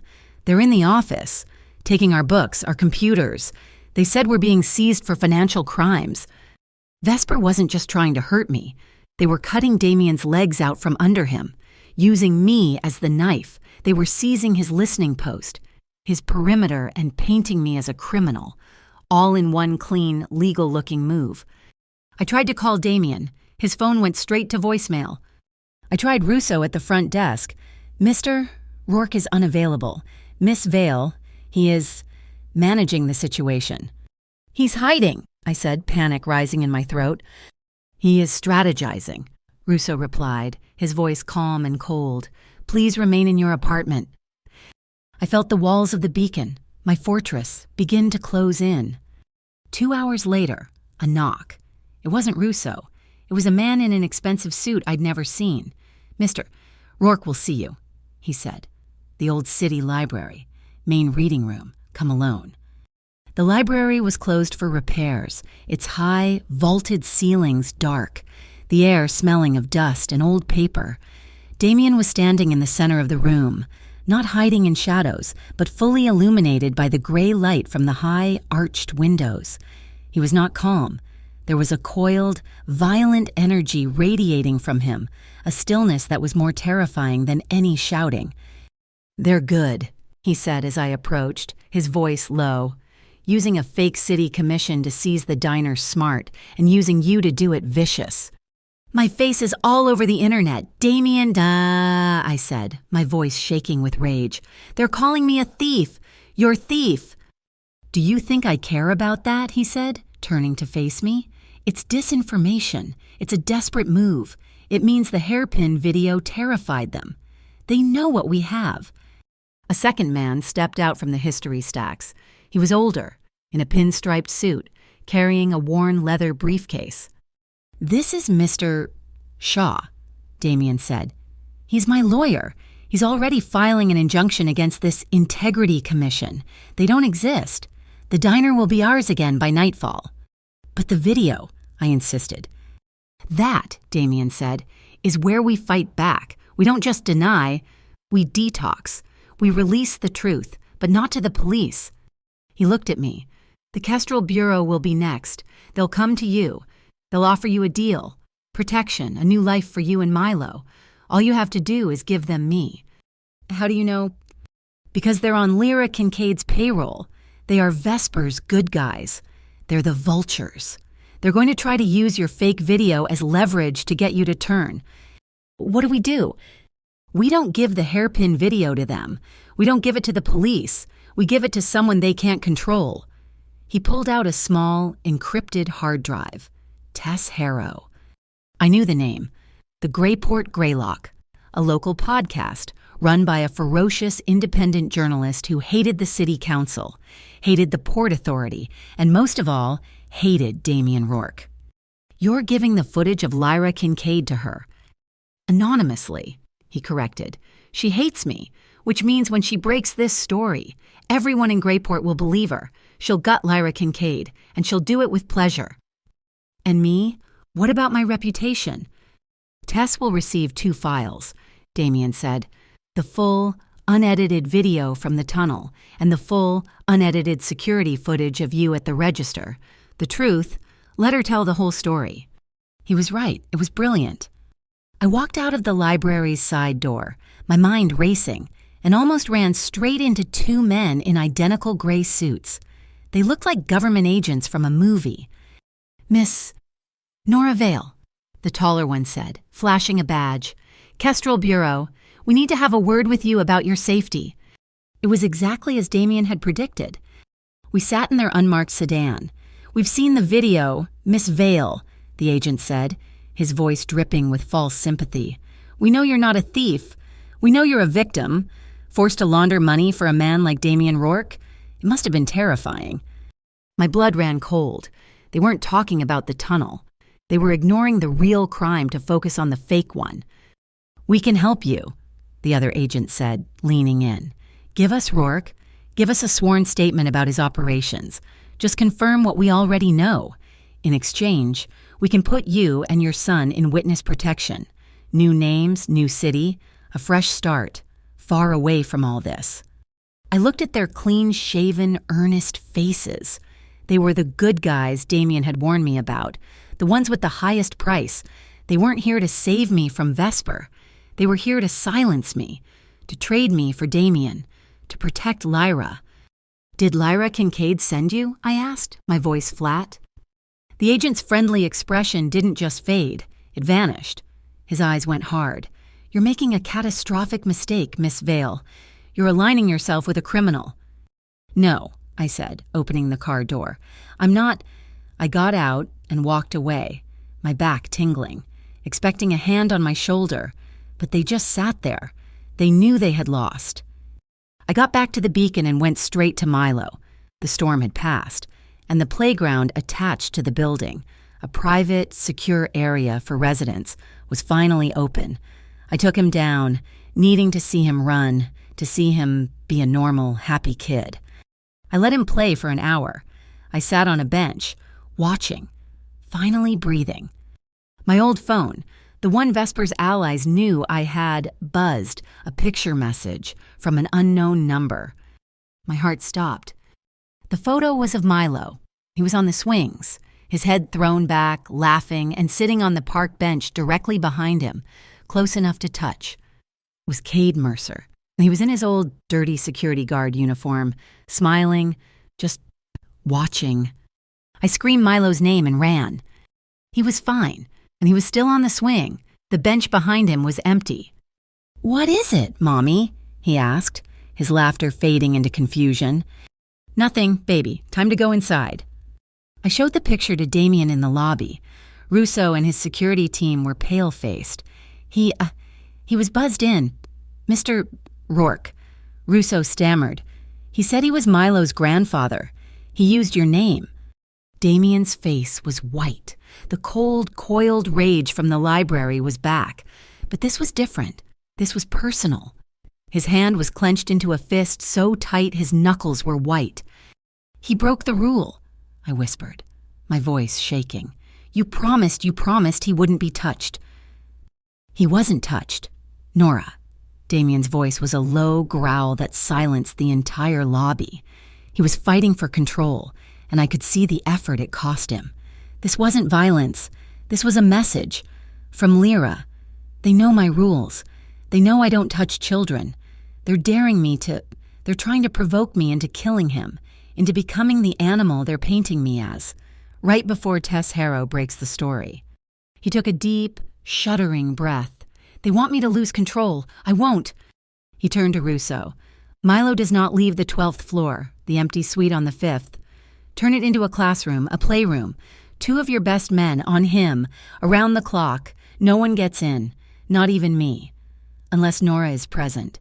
Do you understand?" "Yes, Mr. Rourke." He had kept his word. Milo was safe, but the gilded cage had just shrunk. That night, Damien was in the Beacon's command center, a room in the basement I hadn't known existed. He was staring at a wall of dark monitors. "They're jamming us," he said as I entered. "Vesper is flooding the city's network with ghost data, using the post-storm chaos as cover. My digital surveillance is blind. I've lost the White Sea package." "So the hairpin video is useless. Tess can't use it." "She can use it to destroy Lyra, but I can't find the blackmail servers. I can't seize the asset." He hit the console with his fist. "I'm blind." I looked at the blank screens, then at the threat map he still had pinned to a corkboard, the map of red-flagged businesses, the fish market, the laundromat, the diner. "You're trying to beat Vesper at their own game," I said quietly. "You're trying to fight a data mafia with data. You're trying to see with cameras. But Vesper is the cameras." He turned, his eyes tired and frustrated. "What's your point, Nora?" "My point," I said, "is that you're looking for them in the digital world. But this is Greyport. It's an analog town. You're looking for their digital ghosts, but you're ignoring the real ones." He frowned. Who is invisible in this city?" I said, walking closer. "Who sees every car, hears every conversation, knows who's sleeping with who knows when a new face shows up on the docks, who's on every corner but no one ever sees." The frustration in his eyes faded, replaced by a slow, dawning understanding. "The waitresses," I said, tapping the diner on the map. "The delivery drivers, the busboys, the man who cleans the fish on Pier 4, the cabbies, the guy who sells hot dogs outside City Hall. They are the city's real network. They're analog, and Vesper can't hack a single one of them." A slow smile spread across his face. It was the first real smile I had ever seen from him. An analog network. "The Harbor Rules Network," I corrected. "You protect them. They become your eyes." The network paid off in less than 12 hours. A call came in, not to Damien's encrypted phone, but to the diner's old landline, which was forwarded to Barry. Damien put it on speaker. It was Sal, the hot dog vendor, Mr. Rourke Sal here. "You said to report anything weird. Well, City Hall's closed. Flood damage, but Councilor Kincaid just arrived. She's not alone. She's posting notices. Emergency City Council session. 7 a.m. tomorrow in the high school gymnasium." Damien's face went hard. 7 in the morning, the day after a hurricane the city is half evacuated. "That's the point," I said, the pieces clicking into place with a sickening thud. "Tess Harrow's podcast doesn't drop until 10 a.m. Lyra is holding an emergency vote to approve the Smart Wharf project before the story breaks. No one will be there. She'll call it emergency revitalization.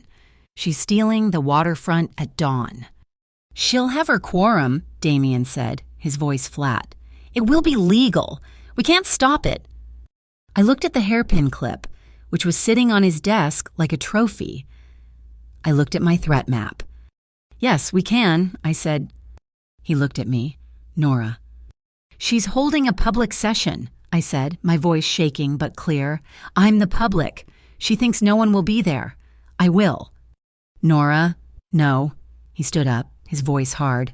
"They're not just going to let you talk. Vesper security will be everywhere. They know your face. They will stop you." I picked up the threat map, folding it and putting it in my pocket. "I'm not the girl you found in booth 12. Damien," I said, meeting his stormy gray eyes. "I'm not hiding anymore. She wants to take a vote. I'm going to go give her my public comment." The Greyport High Gymnasium smelled of wet wool, old floor polish, and the metallic tang of collective fear. Outside, the rain had returned, lashing against the building in horizontal sheets, a constant drumming reminder that the storm was not finished with us. I held Milo's hand. He was clutching his unsinkable boat drawing. I walked him not to the main gym, but to a side hallway, where Russo, Damien's man, stood outside classroom 104. The door had a new, handwritten sign on it, "Emergency Child Minding." Damien had created a safe room. I knelt, smoothing Milo's hair. "Okay, buddy, Mommy just has to go talk to some people in the big room. It's going to be a little boring. You stay here with Russo. Okay, he's got snacks." "Is it about the storm?" he asked, his voice small, his eyes fixed on the armed, suited man. "It's about Making sure the storm can't hurt us anymore, I said. I kissed his forehead. I love you. Be brave. Like the boat, he whispered. Just like the boat. I left him and walked into the gymnasium. Damien was already there, not at the front, but standing near the fire exit, a shadow among shadows. He wasn't security. He was a spectator. The room was a joke. A few folding tables were arranged on the basketball court's center line. Lyra Kincaid sat at the head, looking composed and authoritative. 4 other council members, her clear quorum, sat with her in the sparse, metal folding chairs. I saw fewer than 20 citizens. Most were Vesper security, their suits bulky, trying to look bored. But scattered among them, I saw my network, Barry, the cook, in his Sunday best, Sal, the hot dog vendor, his hat in his hands, 2 delivery drivers, their neon green jackets dripping on the floor. They were here. They had come. Given the extraordinary circumstances, Lyra was saying, her voice amplified by a small, portable speaker. We must act with unified purpose. The damage to our waterfront is severe. We need immediate, decisive investment. Therefore, I am calling an emergency vote to fast-track the Smart Wharf Revitalization Act. She was going to do it, just like that. I walked down the center aisle. My worn sneakers squeaked on the polished wood. Councillor Kincaid. Every head turned. Lyra's perfectly composed face tightened for a fraction of a second. The Vesper suit sat up straighter. I am a citizen of Greyport, I said, my voice shaking but clear. My name is Nora Vale. I request the 3 minutes allotted for public comment. Lyra's smile was a masterpiece of false compassion. Miss Vale, of course. She looked at the few people in the room, her voice dripping with pity. This is precisely why we must act. This poor woman is a victim of the very criminal element our project will eradicate. She is a single mother, coerced and manipulated by Damien Rourke. I am a victim, I said, my voice getting stronger as I reached the microphone. But I was not coerced by Damien Rourke. I was terrorized by Cade Mercer. I was blackmailed by the Vesper Syndicate. And I was targeted by you. A gasp came from one of the council members. Those are baseless, delusional accusations, Lyra said, her smile wavering. The gymnasium lights flickered, a sudden, buzzing dip into brownout. Vesper's tech team, somewhere nearby, was making its presence known. Are they? I said. You run the Blue Harbor Trust, a charity. I pulled my old phone from my pocket and held it up. The photo I had taken from my apartment window. Here you are, counselor, in an alley in a storm, accepting a suitcase from Cade Mercer. Is that charity? Lyra laughed, a short, dismissive sound. A blurry photograph. That is your proof that could be anyone. You're right, I said. It's not very clear. I pulled the small, encrypted hard drive from my other pocket, the hairpin clip. This, however, is... I walked to the audio-visual cart, the one the school used for assemblies, and plugged the drive into the laptop. This is high-definition footage from inside the storm drain at Pier 9. I'm sure the East Harbor Integrity Commission would love to see it. I hit play. The projector flared to life. The gym wall was suddenly filled with the dark, wet tunnel. I saw myself soaked and terrified. I saw Cade, and I saw Lyra Kincaid, her face pale, her voice sharp. The audio filled the gym. Is it all of it? Lyra's face on the screen. Every bite. Every politician, every judge. I saw Lyra's real face, in the gym, turn to ashen white horror. She looked desperately at one of her Vesper guards. The image on the wall froze. It flickered, it stuttered, and then it was gone, replaced by a solid, glaring blue screen. No signal. A Vesper hacker. They had cut the feed. Lyra let out a breath, her composure flooding back. She smiled, that same pitying, vicious smile. It seems, Miss Vale, that your fabricated video has technical difficulties. I turned from the blue screen to face her. I looked at Barry, at Sal. I expected that, I said into the microphone, my voice booming in the quiet room. You control the projectors, you control the signal. You think you control everything. I took a deep breath. But you don't control the people. I looked at Barry. Now. Barry stood up. He pulled out his phone. Sal stood up. He pulled out his phone. The two delivery drivers stood up. They pulled out theirs. All across the small, scattered audience, my network, my analog spies, stood 10, 15, 20 people. They all raised their phones, the screens bright in the dim gym. And in perfect, horrifying unison, they all hit play. The gym was suddenly filled with a cacophony of sound, a 30-part chorus of Lyra's own voice. Every politician, every judge, the footage played, disjointed but undeniable, shining from every corner of the room, the truth distributed. Lyra shrieked, "Stop them! Get those phones!" Cade Mercer, who had been lurking by the main doors, roared, tied now. The gym doors burst open. It wasn't just 2 or 3 bikers. It was a dozen. The dead tide, unleashed. They charged in, knocking over the folding chairs, grabbing at the phones, shoving people. It was a riot. One of them lunged at Barry, but Barry just threw his hot coffee in the man's face. Sal used his heavy overcoat like a whip. It was chaos. Then a new sound, louder than the shouting, louder than the rain. Whoop, whoop, whoop. The fire alarm, the emergency strobes flashed, bathing the entire scene in strobing red light. From the fire exit, Damien and his team moved in. They weren't fighting, they were rescuing. "Fire everyone out," Russo yelled, his voice a commanding baritone.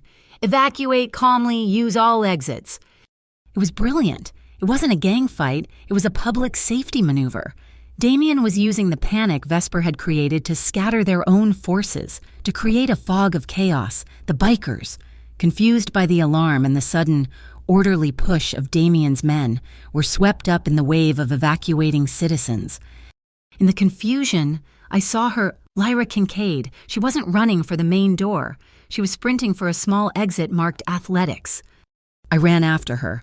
Vaulting over a pile of overturned chairs, I pushed through the door into a long, tiled hallway. The floor slick with water tracked in from the storm. I could hear her heels clicking on the tile, 20 yards ahead. I rounded the corner, pushing myself faster. My foot hit a deep puddle of standing water, and my legs went out from under me. I was falling, the hard tile rushing up to meet my face. A steel-hard arm locked around my waist. I didn't just stop. I was snapped back, pulled upright so hard the air left my lungs. I was flush against Damien's chest. We were nose to nose, breathless, the fire alarm shrieking around us. His gray eyes were on fire, boring into mine. "Together," he growled. He didn't let go. He kept his arm locked around my waist, and we moved as one, his long strides matching my desperate sprint. We burst through the side door into the parking lot. The rain hit us like a solid wall. A black, high-end SUV was idling by the curb, the engine roaring.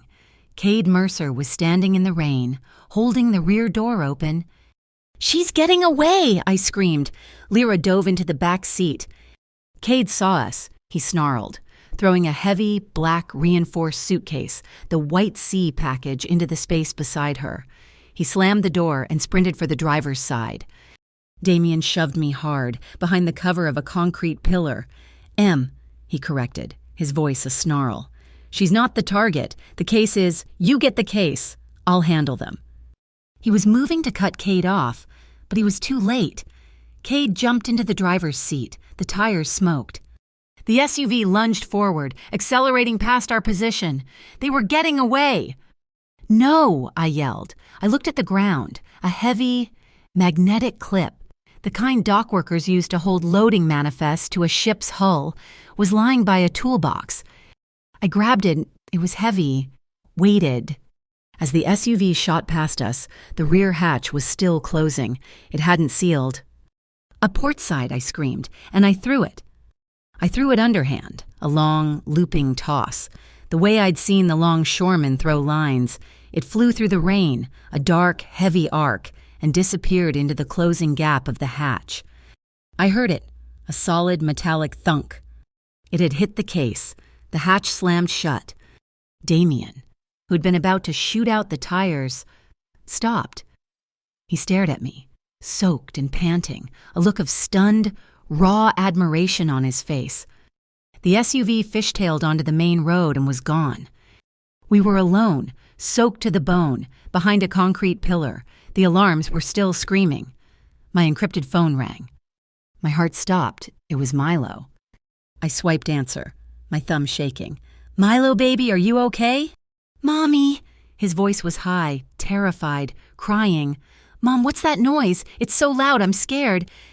I squeezed my eyes shut, pushing back my own terror. This was why.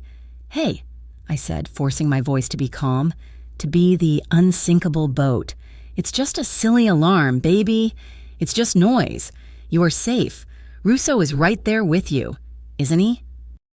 Yes. "You listen to me, Milo," I said, my voice turning hard, turning to steel. "You know your drawing. The boat, it's coming. It's almost at the dock. Mommy is just... I'm finishing the last part of the trip. I have to end this tonight, Milo. For us." I hung up before he could hear the break in my voice. I turned to Damien. My face was a mask of rain and resolve. "We find that case," I said. "We end this. Now." He didn't say a word. He just held up his own phone, on the screen, a map of Greyport, and moving steadily away from us, a single, pulsing red dot. "Your port trick worked. Nora," he said, a cold, dangerous smile touching his lips. "They're heading for the warehouses on the north side, Warehouse 14. The wind didn't just howl, it screamed. The entire port of Greyport felt like it was coming apart at the seams. Warehouse 14 was at the end of a long, exposed pier, and the sedan bucked and shuddered as Damien drove us, the waves crashing over the concrete, sending sheets of white water across the windshield. The pulsing red dot on his phone was stationary, inside that building. "This is their field base," Damien yelled over the roar of the storm. "They're trying to uplink the server data to a secondary, offshore host before the grid goes down completely." He killed the engine and the lights 100 yards away, plunging us into a maelstrom of darkness and noise. We ran, heads down, bent against the wind. The massive, corrugated steel door of the warehouse was rattling in its frame. Damien didn't try the lock. He kicked a smaller access door, a simple, solid boot to the rust-weakened jamb, and the wood splintered.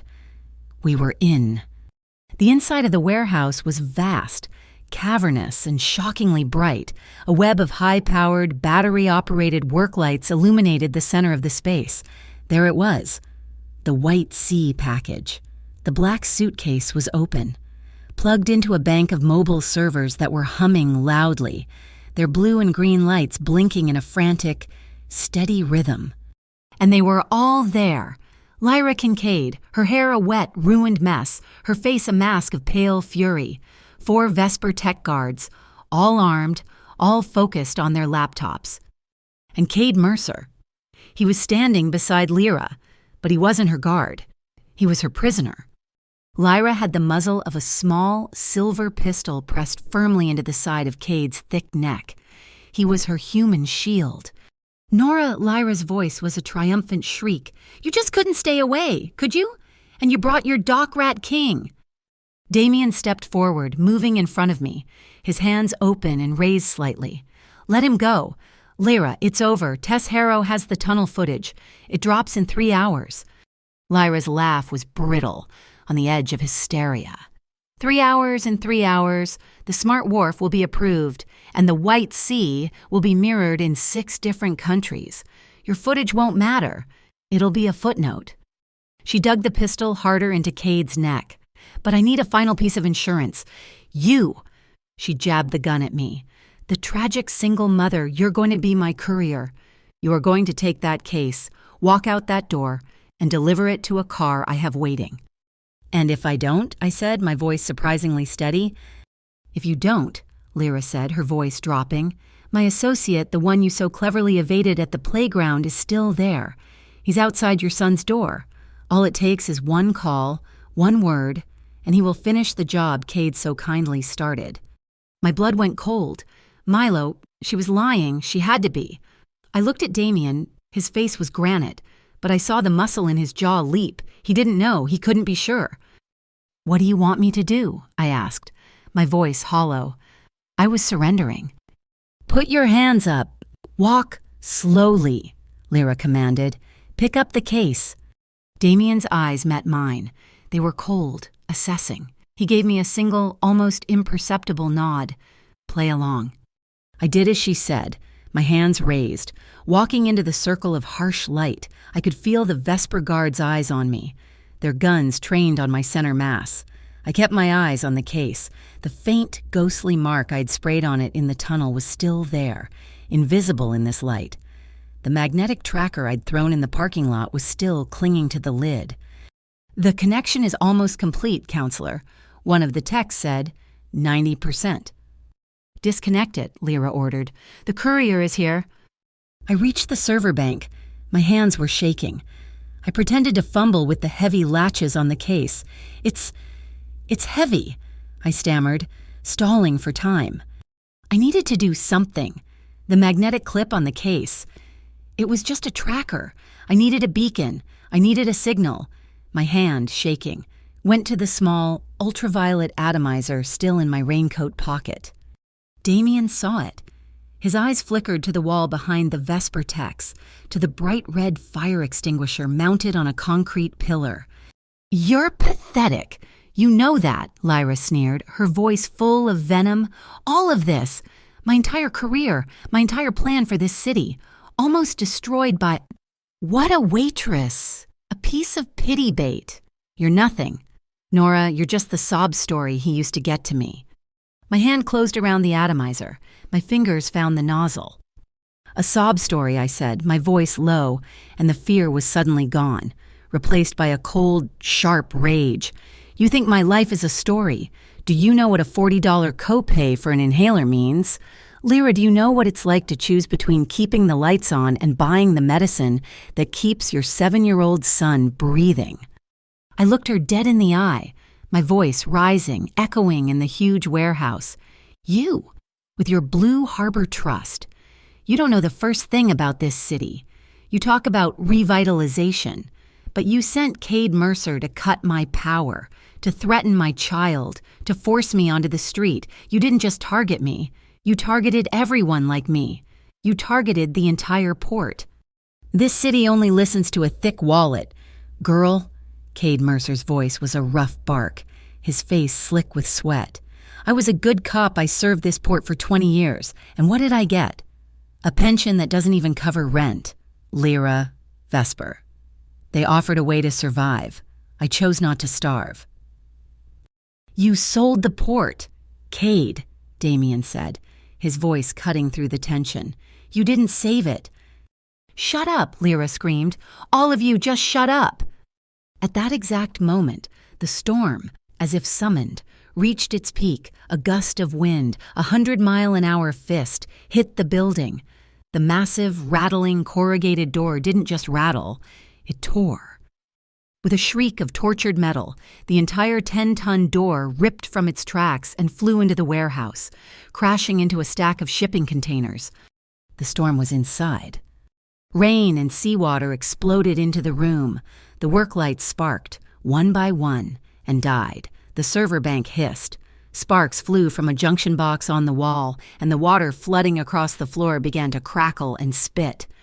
The warehouse was plunged into a strobe-lit hell of flashing emergency lights and the scream of the wind.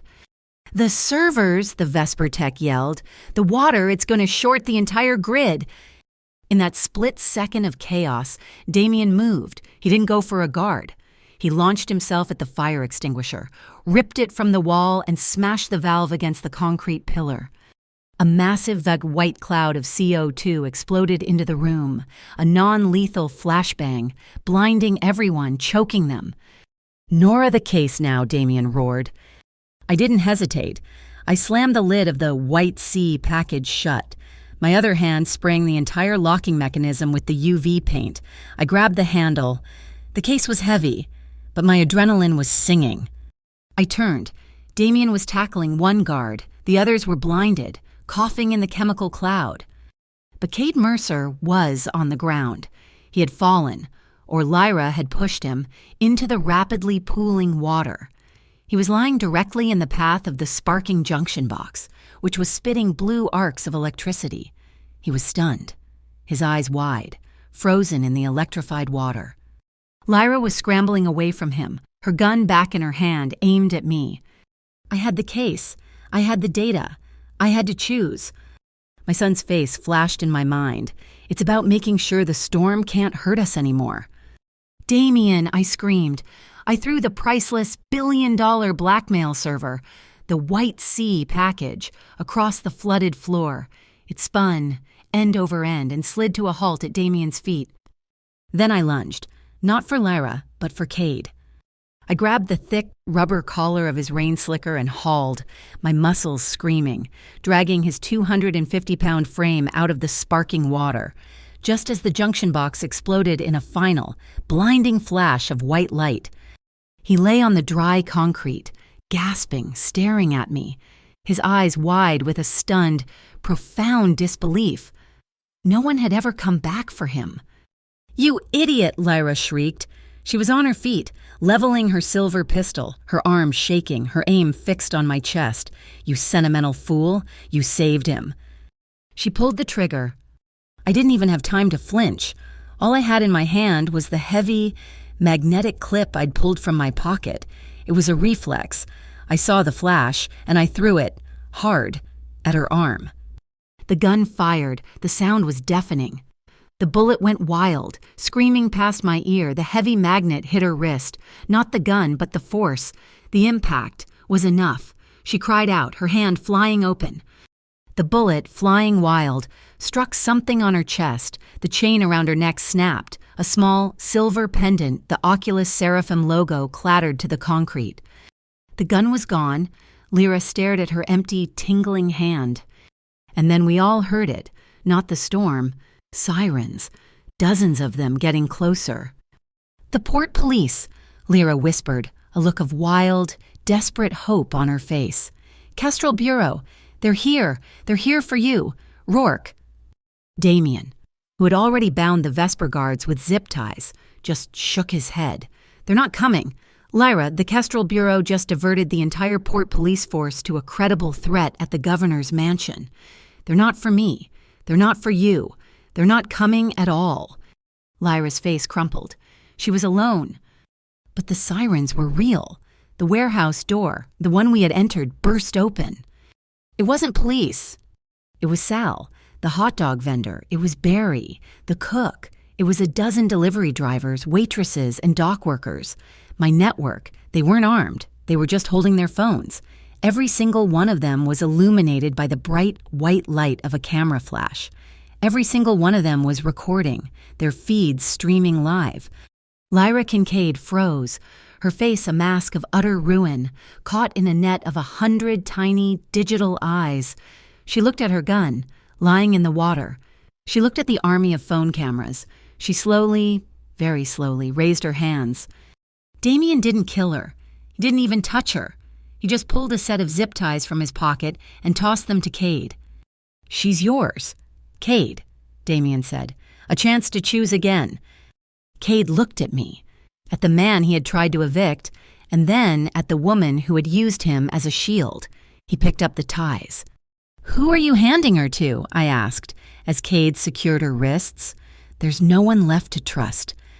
"Not entirely true," Damien said. A new set of men, in clean, crisp uniforms I didn't recognize, walked in. Their jackets read East Harbor Integrity Commission. I stared. "But they're Vespers." "They were," Damien said. "I've been funding a small, honest internal investigations unit for months. The one Lyra just tried to use against us. She just gave me the legal opening I needed to replace its leadership with my own." He nodded to the new, clean commissioner. "She's all yours, Captain." The dawn broke clean and cold. The storm had finally passed, leaving a sky scrubbed raw, an exhausted pale blue. Grayport was still standing, battered, flooded, and scarred, but the port was breathing. By 9 a.m., it was over. Tess Harrow's podcast, The Grayport Greylock, dropped an emergency episode. It wasn't just the hairpin video from the tunnel. It was my blurred photo of Lyra and Cade in the alley. It was the unedited footage of me at the diner register, proving my innocence. And it was the proof fed to Tess by Sal, Barry, and my analog network that the Kestrel Bureau was funded by an offshore shell corporation named Oculus Seraphim. The city, shell-shocked from the hurricane, woke up to a political massacre. The Smart Wharf project was suspended indefinitely. The state attorney general launched a full, independent investigation into Lyra Kincaid, the Vesper Syndicate, and the entire city council. The House of Cards had been kicked over, and the foundation was rotten. Cade Mercer had turned himself in to the new, clean East Harbor Integrity Commission before dawn. He confessed to everything: arson, extortion, conspiracy. I visited him in a small, clean holding cell. Damien stood in the hallway, giving us space. "You saved my life," Cade said, his voice a hoarse whisper. He wouldn't look at me. I was in the water. I was dead. Why? I thought about it for a long time. I don't know, I said honestly. Maybe because I was tired of watching people drown. You were drowning long before you hit that water, Cade. I looked at the new commissioner, the one Damien had put in place. He's your star witness. He'll give you Lyra, Vesper, all of it. People can change if someone pulls them out of the water. Cade finally looked at me, his eyes wet. For the first time, I didn't see a monster. I just saw a weak man who had made the wrong choice. Damien didn't rebuild his empire. He gave it away. He met me at the Harbor Light Diner 2 days later.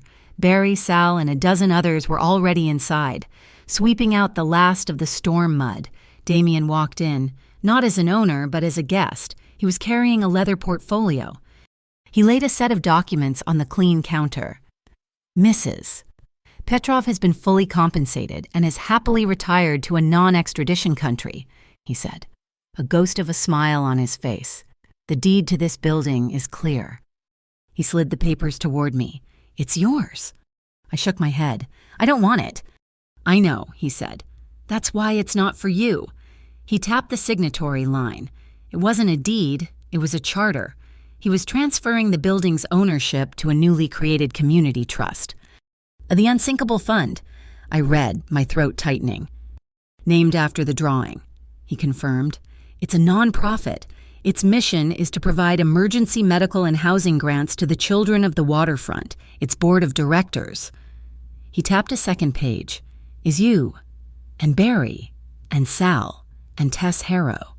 It wasn't just a diner. He had given us a weapon, a shield. He had taken the money he'd made in the dark and used it to build something that would last in the light. The new order of Greyport was taking shape. The power of the suits and the syndicates was broken, replaced by the power of a network of people who just saw things. I took Milo to the beach. The air was cold, but the sun was bright. We watched the Coast Guard cutters moving in the harbor, helping the fishing boats that had been damaged. A tall shadow fell over our blanket. Damien. He was wearing his heavy coat, but he looked awkward, out of place. He stood there, his hands in his pockets, just watching the waves with us. Milo, who was no longer afraid of anything, ran up to him. He was holding a piece of paper. I made you this, Milo said, shoving the drawing into Damien's hand. Damien fumbled, almost dropping it. He held it up. It was a new drawing, a big red boat, sailing on a calm blue sea. On the deck, there were 3 stick figures, a tall one, a small one, and one in the middle, with wild brown hair. Milo had titled it Unsinkable 2.0. Damien stared at the drawing for a long time. I saw his throat work. He looked at me. Over Milo's head, a look of such profound, unshielded vulnerability, it almost made me look away. He didn't know how to accept a simple, unconditional gift. He cleared his throat. It's a good boat, Milo, he said, his voice rough.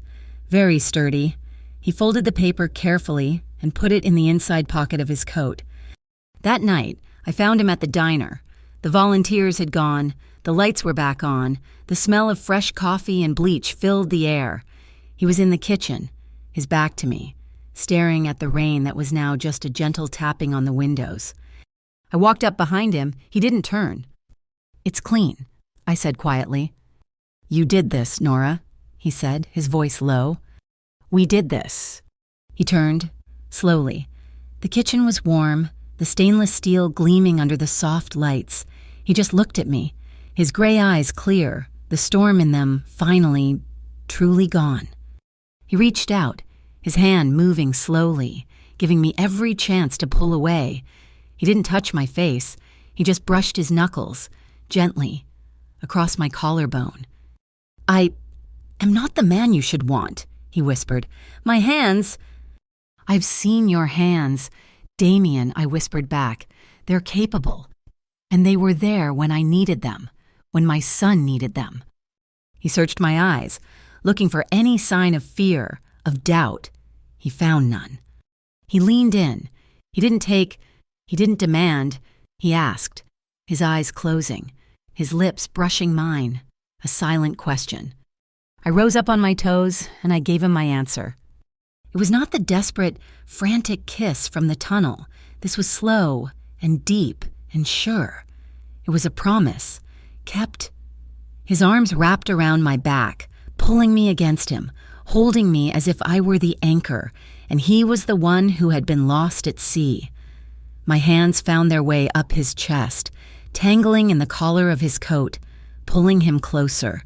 His lips were warm and firm, and they spoke of safety and trust and choice.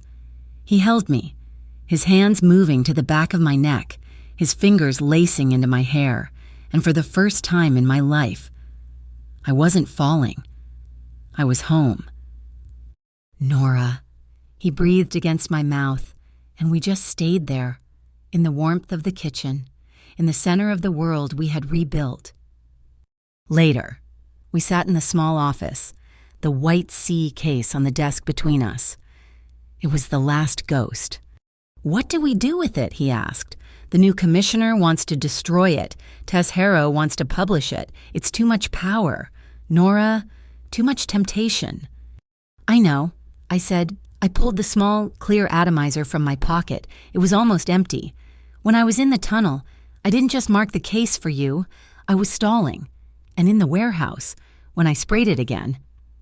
I reached over and pressed my thumb to the lock. The UV paint I'd sprayed had reacted with a biometric scanner I hadn't seen. "I didn't just mark it," I said. "I activated a secondary protocol, a fail-safe I saw in the schematics you showed me. Cade and Lyra. They were amateurs. They only knew the first-level access."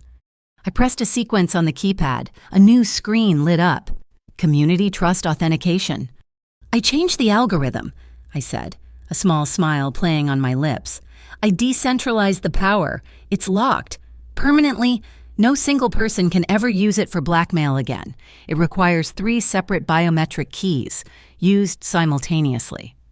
He looked at me, stunned, and those keys belonged to— "One for you," I said, "one for me, and one for the head of the Unsinkable Fund Board, which is currently Barry.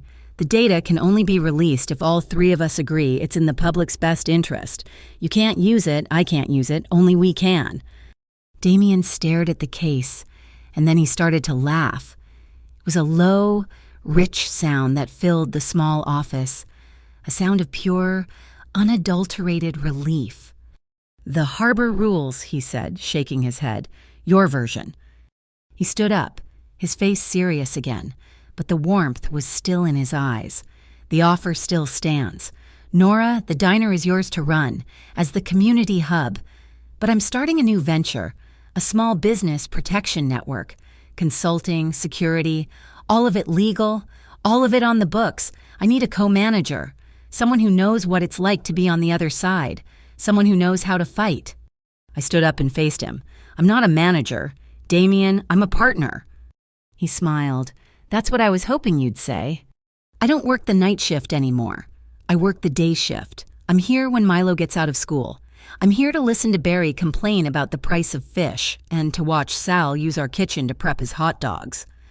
I still sit at the counter, but I'm not hiding in booth 12. I used to sit in the back booth to avoid a fight. Now I sit at the counter, my back against our wall, a wall I rebuilt myself. Thank you so much for listening to this story. I'm so curious. Please comment below and let me know where you're listening from, and share your thoughts on Nora and Damien's journey. Please be sure to subscribe to Mafia Boss Stories, like this video, and support us by pressing that hype button to help this story be heard by more people.